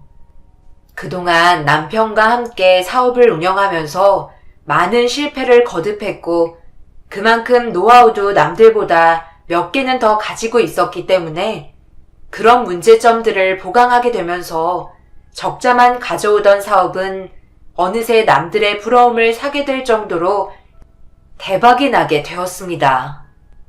워낙 사업이 잘 되다 보니 물 들어올 때 노 저어야 한다며 아무것도 모르시는 시부가 저희 사업에 관여하기 시작했고 그걸 계기로 시모와 신우까지 옆에서 거들며 더 많은 돈을 벌 수 있는 기회를 놓치지 말라고 부추기기 시작했어요. 하지만 남편과 저는 그동안 수도 없이 많은 실패를 거듭해왔기 때문에 조금 잘 된다고 무리하게 사업을 이끌어 나갈 필요는 없을 것 같아 당분간 기복 없이 유지할 생각만 가지고 있었습니다. 그렇게 되니 시부는 저희 계획을 탐탁지 않게 생각하셨죠. 너희들이 결혼하고부터 지금까지 까먹은 돈이 얼마냐? 사업이 잘 되는 건 그만한 이유가 있는 건데 왜 미련한 짓을 하려는 거야? 미련하다뇨. 저희도 다 생각해서 사업을 운영하는 겁니다. 잘 될수록 더 조심해야 하는데 무턱대고 일을 벌여놨다가 수습도 안 되면 어쩌려고요? 그때 돼서 이렇게까지 될 줄 몰랐다. 미안하다 그러시게요? 저희 사업이니 더 이상 관여 안 하셨으면 좋겠어요. 이 말씀 하시려고 부르신 거면 저희 먼저 일어나 보도록 할게요. 사업장에 벌써 집안의 가장인 사람들이 몇 명인지 아세요? 한순간의 잘못된 판단으로 실패해서 저 혼자 무너지면 그만이지만 지금은 다르다고요. 이제는 저를 믿고 인생을 맡긴 집안의 가장들도 신경을 써야 하는데 지금 당장 앞에 보이는 돈만 쫓아가라는 건 부모가 자식에게 해줄 수 있는 조언은 아니라고 생각되네요. 일로 2번 다시 얘기 안 하셨으면 좋겠어요. 우선 그동안 쌓였던 대출빚 갚고 안정권에 진입하는 게 우선이에요. 태영이 너 지금 돈 좀 벌었다고 부모한테 큰 소리 치는 거니? 우리가 뭐 좀 달라고 할까봐 미리 차단이라도 하는 거야? 나도 그 생각 했었는데 엄마 내가 항상 말했었잖아. 나중에 사업 잘 되면 등 돌리려고 준비한다고 했지? 자기 친엄마가 찾으면 뒤도 안 돌아보고 우리랑 인연 끊을걸? 그 전에 받아줄 수 있는 거 전부 뜯어내야 한다니까? 아가씨, 말이 좀 심한 거 아니에요? 이 사람 단 한 번도 그런 생각 가진 적 없어요. 함부로 판단하는 건 잘못된 것 같아요. 자기 남편이라고 감싸고 도는 것 봐라. 그래서 너희들이 지금까지 우리에게 뭘 해줬는데? 빚만 산더미만큼 늘어나선 손만 벌렸지. 제대로 된 보답 같은 건 해준 적도 없었잖아. 잘 벌고 있으면 그만큼 쓰는 것도 달라져야 하는데, 이건 뭐 예나 지금이나 궁핍한 건 여전하니 불만이 안 터져 나오겠어? 솔직히 매달 용돈 정도는 받아야 하는 거 아니니? 이렇게 말해도 주지도 않잖아. 어머니, 정말 너무하시네요. 그동안 빌려주신 거 이자까지 해서 다 돌려드렸고, 저번 달에도 가족여행 보내드렸잖아요. 그리고 필요하다고 하신 거 사드리지 않았어요? 받은 건 생각도 안 나시나 봐요. 어느 정도 여유가 생길 때까지 제발 기다려주세요. 제가 잘 돼야 가족이 행복한 거죠. 다시 예전으로 돌아가고 싶지 않잖아요. 저도 정말 너무 힘들어요. 시댁에 남편의 자리는 없었어요. 결혼 전에도 어느 정도 눈치채고 있었지만 남편은 시부의 자식으로 시모와 결혼하고 나서 그 사이에서 지금까지 살아왔었습니다. 남편의 친어머니는 시부의 바람으로 이혼하게 되면서 아예 연락이 끊어지게 되었고 지금까지 단 한 번도 얼굴을 본 적이 없다고 하더라고요. 언젠가 다시 만날 날을 손꼽아 기다리고 있지만 나이를 점점 먹어가면서 불안해진 남편이 직접 알아보고 있는 중이었죠. 그 사실을 알게 되면서 시모는 얼굴 보기만 하면 안 좋은 말들로 사람의 감정을 상하게 만들었고 더 많은 것들을 원하기 시작했습니다. 시부는 친아들인데도 시모가 시키는 대로 움직이는 편이었어요. 그런 일들 때문에 스트레스가 상당히 심했었습니다. 일하는 것도 신경 써야 할 것들이 정말 많은데 시부모님과 거기에 더해 신우까지 힘들게 하니 남편도 점점 지쳐가는 듯 보였고 그런 모습을 더 이상 보고 싶지 않아 처음으로 임신한 몸인데도 불구하고 시부모님께 대들기 시작했네요. 그동안의 남편을 봤을 때 너무 불쌍해서 참을 수가 없었어요. 저희 다른 지역으로 이사 가는 게 좋을 것 같아요. 이런 식으로 가족 간의 불화가 지속된다면 차라리 떨어져 지내는 게 서로 얼굴 안 붉히고 잘 지낼 수 있는 방법 같은데요. 주말마다 만나는 것도 전부 변경하려고요. 명절이에 특별한 날 아니면 서로 만나지 않는 게 스트레스 안 받지 않겠어요? 사업 안 될 때는 니까짓 게 무슨 사업이냐 막말을 퍼부으시더니 이번엔 사업이 잘 된다고 욕을 먹어야 하는 거예요? 도대체 어느 기준에 맞춰 드려야 할지 모르겠어요. 그동안 이 사람이 못한 게 뭐가 있죠? 지금까지 눈치 보며 살아왔는데 얼마나 더 기죽어야 마음이 편하세요? 그이가 잘 돼야 모두에게 좋은 거 아니에요? 지금 하는 짓 봐라. 누구 때문에 사업이 잘 된 건데? 지 잘났다고 큰 소리 치는 거 보고도 그런 말이 나와? 그래서 내가 사업한다고 돈 안 빌려줬었어? 없는 돈 긁어다가 지원 안 해줬냐고? 이제 잘 되고 있으니 우리는 찌그러져 있어라. 초등학생 때 우리 집에 들어와서 내가 그동안 왜 힘들게 키워놨는지 알아? 내가 늙으면 전부 보상 받으려고 그런 거야. 말 나온 김에 어차피 치러야 하니까 너희들 돈 좀 줘야겠다. 이번에 수진이가 결혼할 신랑감을 집으로 데려오거든.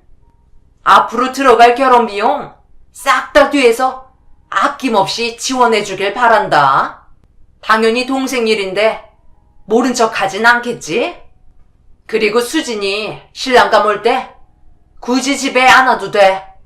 어차피 너는 배다른 자식이라 있어봤자 분위기만 안 좋아지니까 돈만 붙이면 될 것 같다.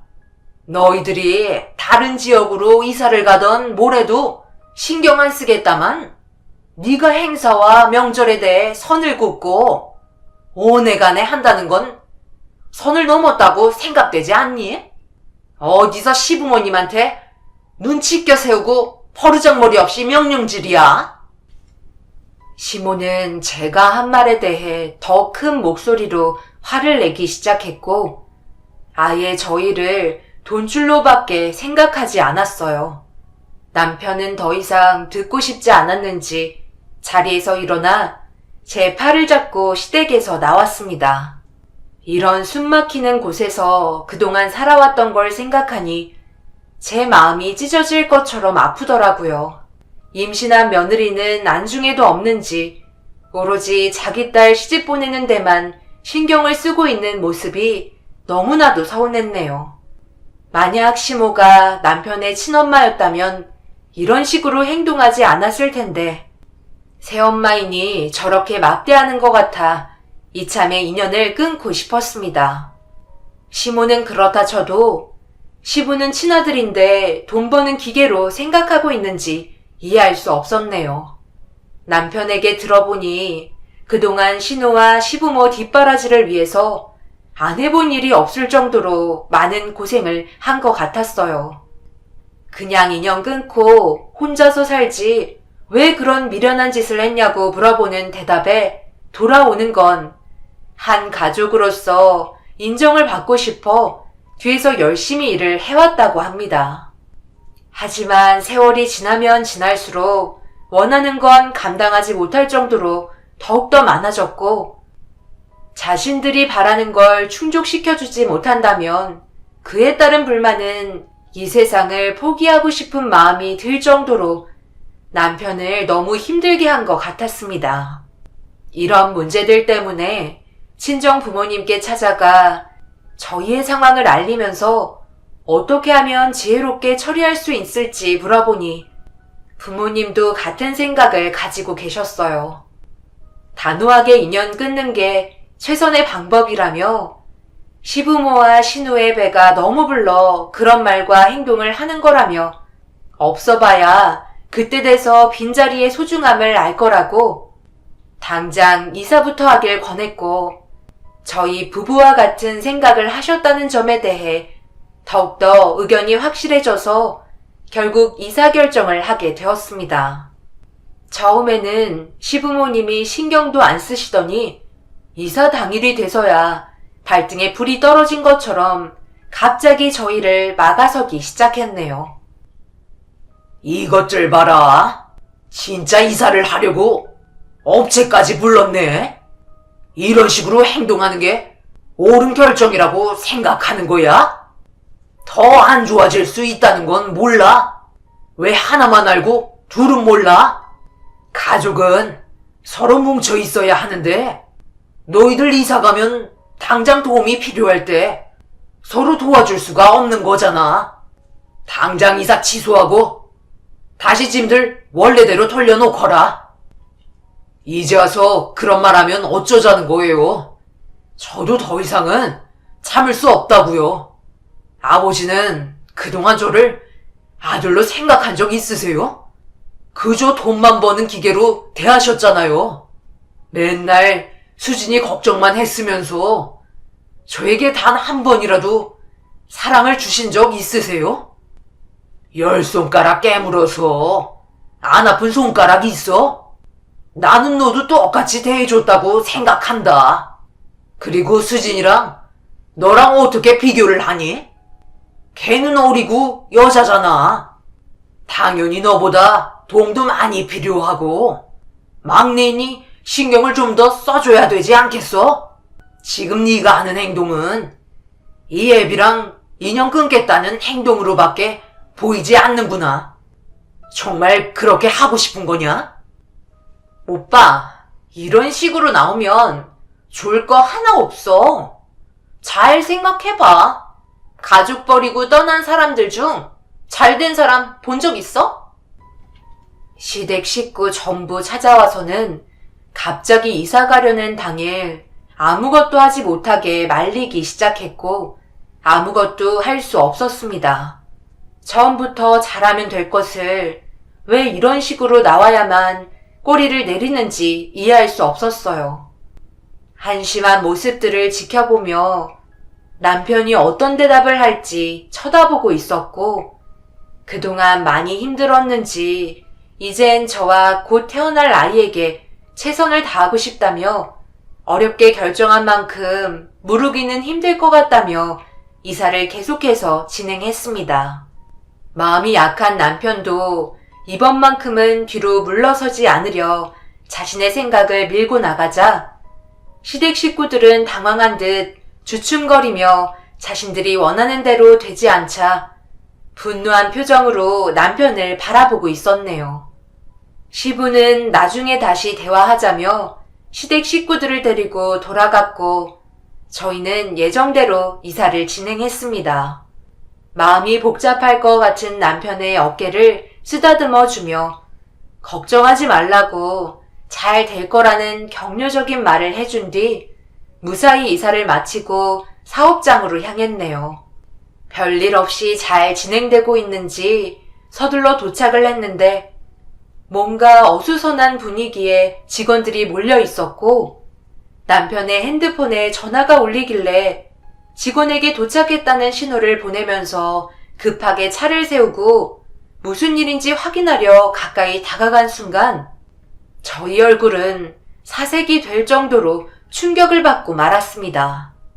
시부가 저희 사업장에 있는 장비들을 죄다 부셔놓곤 일을 못하게 만들었더라고요.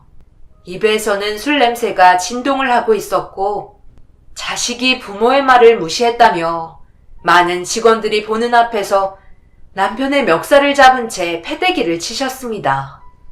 시부는 통제가 안 될 정도로 이성을 잃어버린 상태였어요. 결국 경찰까지 동원이 되고서야 모든 상황을 수습할 수 있었습니다. 자기 자식을 왜 이렇게까지 대하는 건지 이해할 수가 없었어요. 시부가 사업장에서 난리를 친 뒤에 남편은 정신적인 충격이 상당했었는지 치료를 받지 않으면 안 될 정도로 심각했었고 그 때문에 잠도 제대로 잘 수 없을 만큼 우울증이 크게 오고 말았네요. 이런 와중에 개념이 없는 신우는 겨우 정상 가동돼서 정신없는 시기에 사업장에 찾아와 돈을 요구하기 시작했습니다.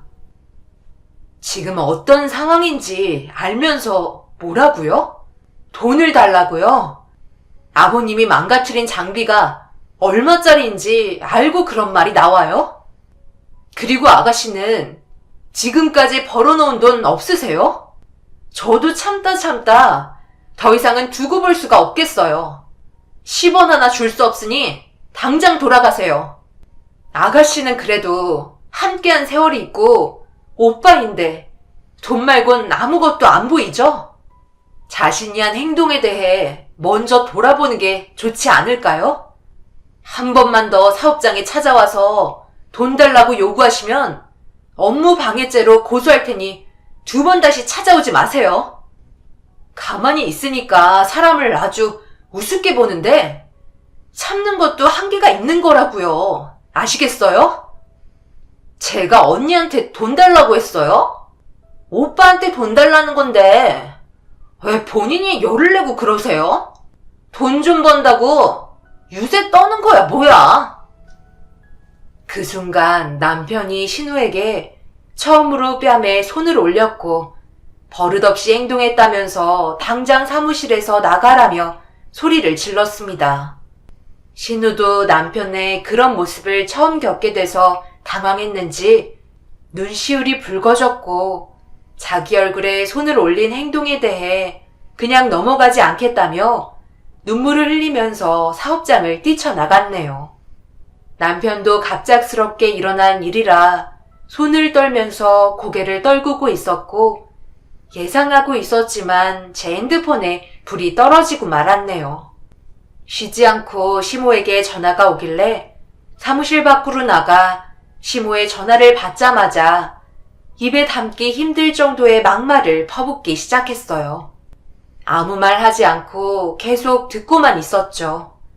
결론은 자기 딸에게 손을 올린 문제에 대해 그냥 넘어갈 수 없다는 거였고, 그에 따른 금전적인 보상을 해야만 한다는 말로 끝맺었습니다.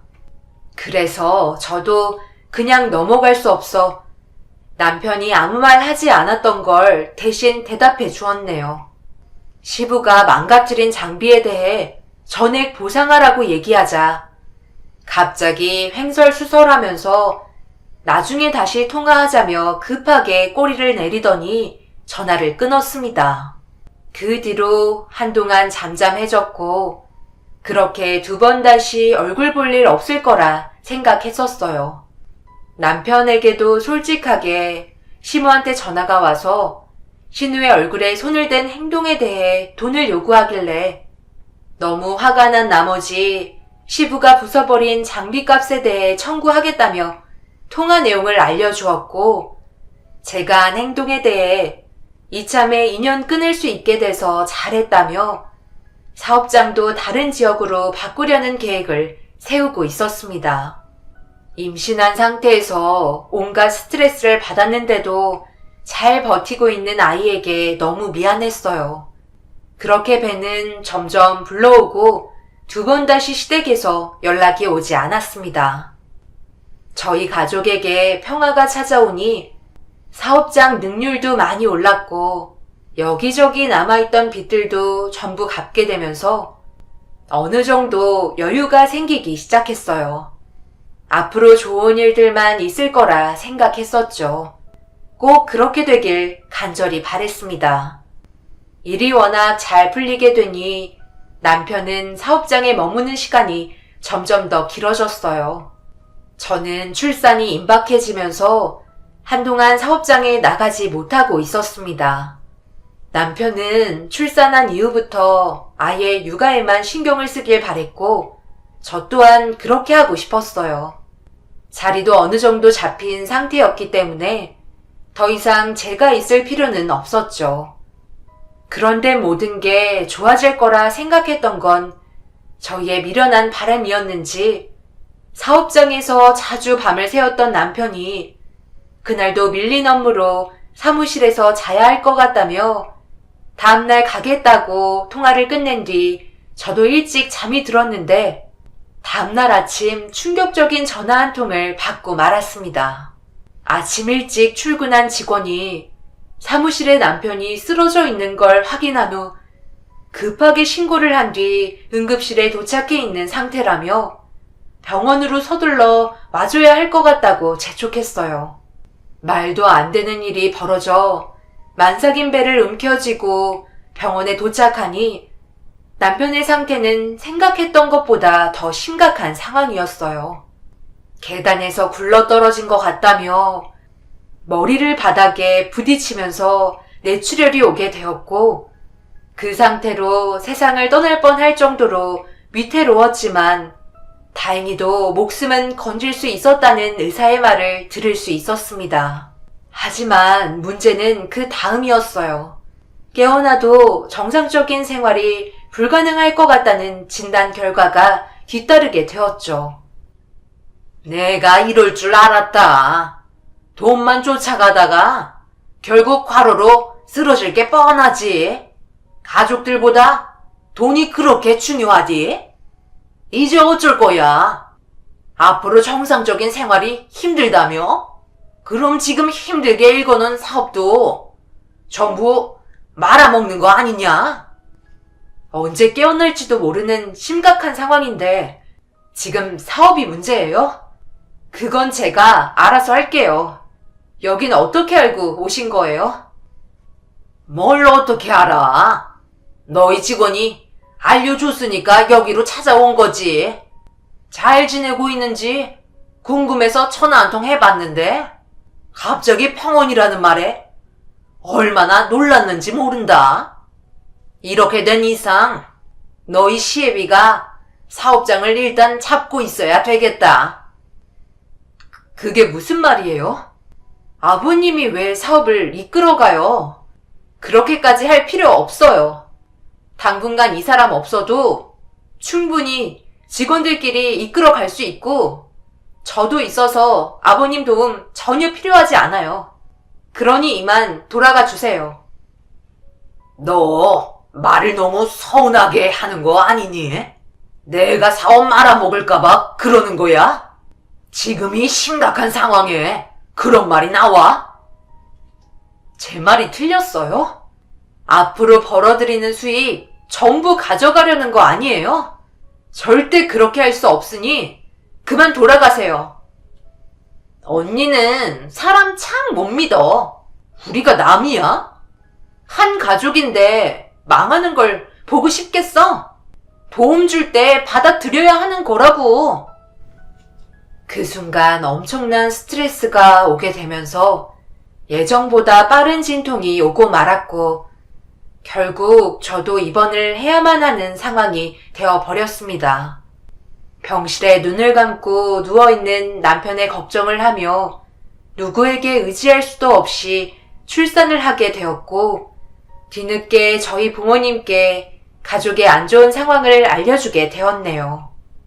안 좋은 시기에 아이를 출산하게 됐지만 그동안 남편과 함께 손을 맞춰 일을 했었기 때문에 산후조리 할 수도 없이 사업장에 출근을 해야만 했어요. 확실히 남편이 없는 빈자리는 너무나 크게 다가왔습니다.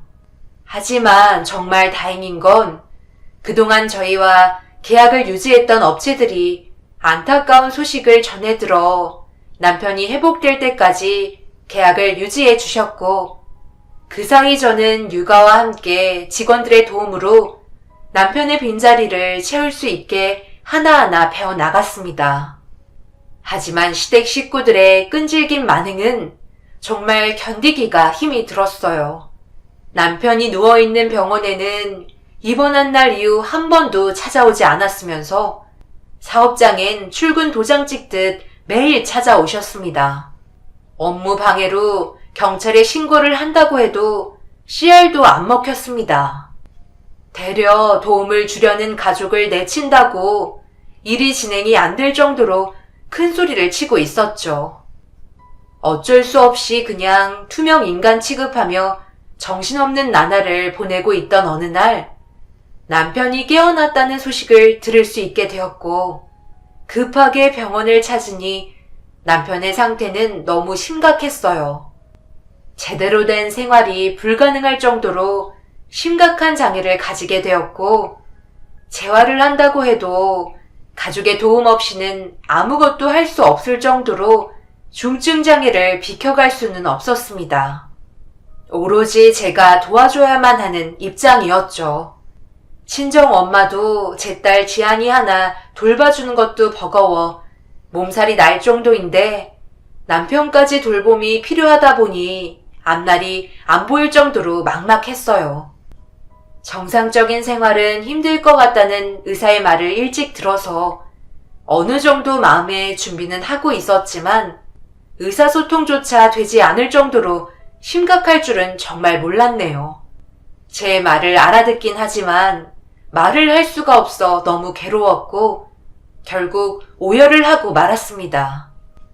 그리고 제 옆을 껌딱지처럼 쫓아다니던 시모가 말을 붙였네요. 어쩌겠어. 우리가 도와줘야지. 안 그래? 너희 사돈 지안이 하나 돌보는 것도 힘든데 지금 방법이 없잖아. 이제 태어나서 집에서 생활해야 할 텐데 혼자서 얼마나 버틸 수 있을 것 같아? 남들 시키는 것보단 그래도 우리가 더 잘 돌봐줄 수 있으니까 앞으로 나한테 맡겨라. 그 대신 수진이 결혼할 때 돈도 좀 보태주고 이럴 때일수록 서로 뭉쳐야 되는 거 알지? 가족이 뭐겠어. 힘들 때 서로 도와줘야 하는 거라고.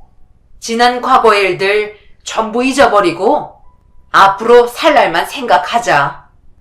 태영이 이렇게 되고 난 이후 우리가 계속 도와주려고 했지 크게 바란 거 없었잖아. 그러니까 이번만큼은 그냥 눈 감고 우리한테 태영이 맡기는 게 좋을 것 같다.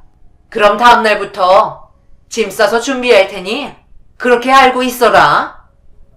시모는 남편의 상태가 회복 불능이라는 걸 알게 된 후 처음으로 마음 아파하셨고 적극적으로 힘 닿는 데까지 도와주겠다며 신우 결혼식에 필요한 금전적인 부분을 도와달라며 남들보다 가족이 함께하길 원했어요. 저도 남이 집으로 들어오는 것보다 가족이 곁에 있는 게 좋을 것 같았지만 그동안 시모의 성격을 봐왔던 터라 다른 계획이 있을지 몰라 쉽게 입을 열지 못했습니다. 제가 결정을 내리지 못하자 시부가 거들면서 힘쓰는 일은 자기가 하겠다며 그동안 아비로서 잘해주지 못한 게 너무 마음이 아프다고 제 앞에서 눈물까지 보이셨네요. 결국 그 사람들이 무슨 생각을 하고 있는지 몰랐지만 당장 도움을 받아야 하는 입장이라 손을 벌릴 수밖에 없는 상황이었고 시부모의 도움으로 남편은 보살핌을 받을 수 있었습니다. 제 딸 지안이는 친정에 있고 남편은 저희 집에 시부모님과 머물고 있었고 거기에 더해 사업 운영까지 신경 써야 하니 정신적으로 버티기가 너무나도 힘들더라고요. 그래도 어느 정도 적응이 되면 괜찮아질 거라는 생각에 앞만 보며 달렸네요. 시부모의 금전적인 요구는 당연히 뒤따라왔어요. 그래도 항상 친정에 들려 딸을 데리고 집에 들어가면 남편의 상태는 나쁘지 않았습니다. 그냥 방치하는 건 아닌 것 같아 안심은 됐었죠. 그렇게 서로의 필요한 부분들 충족해주며 바쁘게 살다 보니 어느새 6년이라는 시간이 흘러버렸고 지안이가 어느 정도 크게 되면서 조금의 여유는 생기게 되었습니다. 남편은 6년 전이나 지금이나 변화된 건 하나도 없었죠. 그 사이 신우도 제가 없을 때 집에 자주 찾아와 이것저것 도움을 주는 것 같았고 서로는 큰 불만 없이 잘 지내고 있었습니다. 그런데 언제부터인가 친정집에서 지한이를 데리고 집에만 돌아오면 작은 방에서 혼자 놀 때 뭐라고 중얼거리는데 누군가를 따라하는 것 같았지만 대수롭지 않게 그냥 넘어간 적이 있었어요.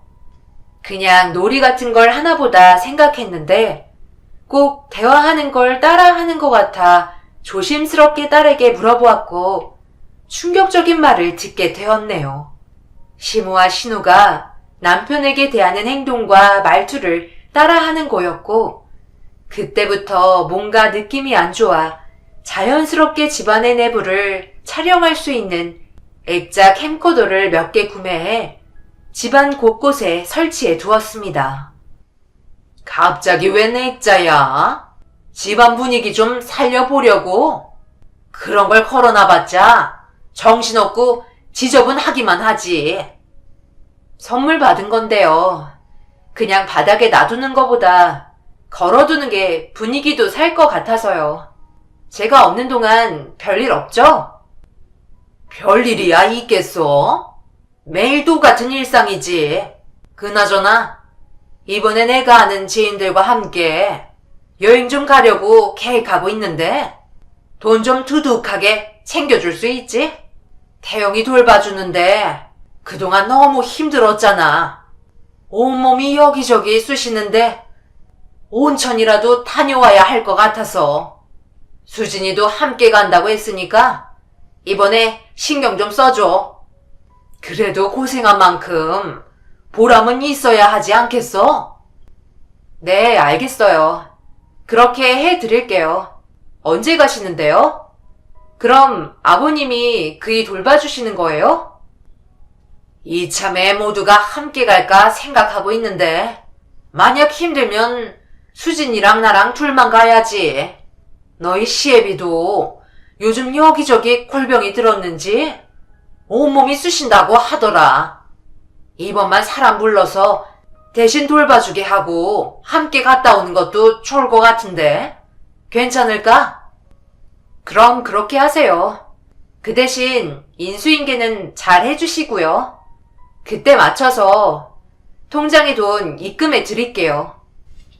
시모는 항상 자신이 고생한 만큼 보상을 금전적으로 받길 원했고 날이 가면 갈수록 점점 더 요구성이 심해졌었죠. 그렇게 며칠의 시간이 지나고 시댁 식구들이 전부 온천 여행을 떠나게 되었을 때 대신 남편을 돌봐줄 사람이 그 자리를 채워주고 있었고, 그날 저녁 퇴근 후 집에 들어와 계획했던 대로 아이를 재우고 액자 뒤에 있던 녹화된 파일을 꺼낸 뒤 방에 들어와 제가 없을 때의 상황을 유심히 지켜보았는데, 충격적이게도 제가 출근하자마자 엄청난 일이 벌어지고 있었습니다. 언제까지 이렇게 살아야 하는 거야? 지긋지긋해 죽겠네. 일하는 사람은 오늘따라 왜 이렇게 늦어? 태영이 지금 큰 거 싼 거 같은데? 당신이 화장실에 좀 두고 와. 맨날 돈만 까먹을 생각만 하지 말고. 왜 나만 이런 고생을 해야 하는 거야? 당신이 뭘 안다고 그래? 손 하나 까딱하지 않으면서? 지금까지 사람 시켜서 했지? 당신이 한 건 하나도 없잖아? 기다려봐. 조금 있다 일하는 분 온다고 했으니까. 그리고 일하는 사람들한테 잘 좀 해. 그만두면 우리만 손해라고. 이게 다 누구 때문인지 알고 있지? 당신이 그때 사고만 안 쳤어도 이런 일은 없었다고. 그러니까 왜 화를 가라앉히지 못해서 일을 이렇게 만들어? 고생도 사서 하는 거라고. 그냥 살살 타일러서 수진이 결혼식 비용 받아내면 될 것을 뒤에서 밀어버리는 바람에 이런 사태가 벌어졌잖아. 태영이가 지금 말을 못하고 몸을 가누지 못하지만 다 듣고 있다는 거 알지? 듣고 있으면 뭐해? 어차피 아무것도 할 수 없는데. 그래서 자기가 뭐 어쩌게? 그러니까 돈 달라고 했을 때 군말 하지 않고 줬어야지. 돈 좀 번다고 유세 떨다가 이런 걸 당하는 거 아니야. 당신은 다른 방법 좀 생각해봐. 좀 더 편한 방법 있을 거 아니야. 그래도 태영이가 저렇게 있으니까 우리가 당당하게 돈도 요구할 수 있는 거야. 좀 고생스러워도 지금처럼 살아야지 어쩌겠어. 말도 안 되는 대화를 듣고 난 이후 가슴이 철렁 내려앉았고 누워있는 남편을 바라보며 하염없이 눈물을 흘리고 말았습니다. 이런 수모를 6년 동안 겪고 있었다는 거에 너무 미안했어요. 그래도 가족이고 함께한 세월이 있는 만큼 믿고 있었는데 시모의 충격적인 행동이 이런 결과를 초래했다는 거에 할 말을 잃었습니다. 가끔 주말에 제 딸 지안이도 함께 맡긴 적이 있었는데 이런 행동들과 대화를 전부 듣고 있었다는 거에 너무나도 마음이 안 좋았어요. 남편이 그런 일을 당했을 당시 하필 그때 사업이 커지는 시점이라 정신없어서 CCTV를 설치하지 못했었는데 조금 더 일찍 알아보고 설치했더라면 6년의 시간 동안 당하지 않을 수 있었을 텐데 그때 일들이 너무나도 후회스러웠고 그날 하루 종일 눈물을 흘리고 말았습니다.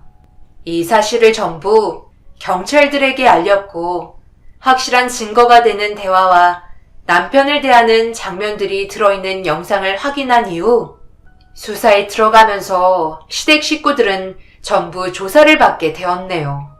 그리고 뜻밖의 추가적인 상황을 들을 수 있었습니다. 집안 내부에 시모와 시부의 대화 내용의 영상을 보여주자 그걸 본 시모가 모든 계획은 신우가 꾸민 거라며 결정적인 범행 동기를 신우에게 몰면서 설명하기 시작했는데 사무실에서 남편과 시모가 금전적인 문제로 다투며 나올 때 몸싸움이 벌어지면서 시모와 신우가 남편을 함께 밀친 걸 알 수 있었습니다. 입을 다물 수 없을 정도의 충격적인 사실에 할 말을 잃었고 서로 자기 잘못이 아니라며 언성을 높이면서 싸우기 시작했어요. 결국 시모는 자기 자식의 결혼식 때문에 벌어진 일이었는데 끝까지 발뺌하는 신우의 모습을 보고 화가 치밀어 올랐는지 신우의 머리채를 잡는 일이 발생되면서 경찰서에서 서로 뒤엉켜 뒹굴며 난리도 아니었네요. 그렇게 모든 사건의 진실이 밝혀지게 되면서 시댁 식구들은 의도적으로 남편을 밀쳤다는 사실이 인정되었고 6년이란 기간 동안 저를 속이며 금전적인 이득까지 취한 점들에 대해 시모와 신우는 각각 7년의 형을 받게 되었고 시부는 5년형을 선고받았네요. 한 사람의 인생을 송두리째 앗아간 사람들의 형량은 너무나도 적었습니다. 남편이 세상을 떠났다면 그보다 더 큰 형량이 주어졌겠지만 장애를 입었어도 살아있다는 현실 때문에 법적인 처벌은 그걸로 끝이었네요. 그 사람들이 전부 구치소 생활을 하고 있지만 그동안 남편에게 했던 행동들과 저에게 연기하면서 지냈던 세월을 생각하니 아직도 화가 가라앉지 않고 있어요. 그 사람들이 몇 년 뒤 다시 사회에 나와서 생활할 걸 생각하니 벌써 분노가 치밀어 오르네요. 저는 현재 운영하던 사업을 정리하려고 준비 중입니다. 남편과 제 딸과 함께 앞으로 살아갈 수 있는 방법을 찾아보려고 해요. 혼자서 모든 걸 감당하기에는 너무나도 벅차네요. 앞으로 제가 어떻게 살아가면 좋을까요? 여러분들께서 제 입장이시라면 지금 하고 있는 사업을 유지하면서 남편을 돌봐줄 수 있는 사람을 고용하는 게 좋을까요? 이젠 저도 너무 지치네요. 제 사연 들어주신 분들의 조언을 듣고 싶습니다. 돈 앞에서는 가족도 무의미한 걸 이번에 많이 느끼게 되었네요. 여러분들께선 돈보다 가족이 우선이 되시길 바랍니다. 감사합니다.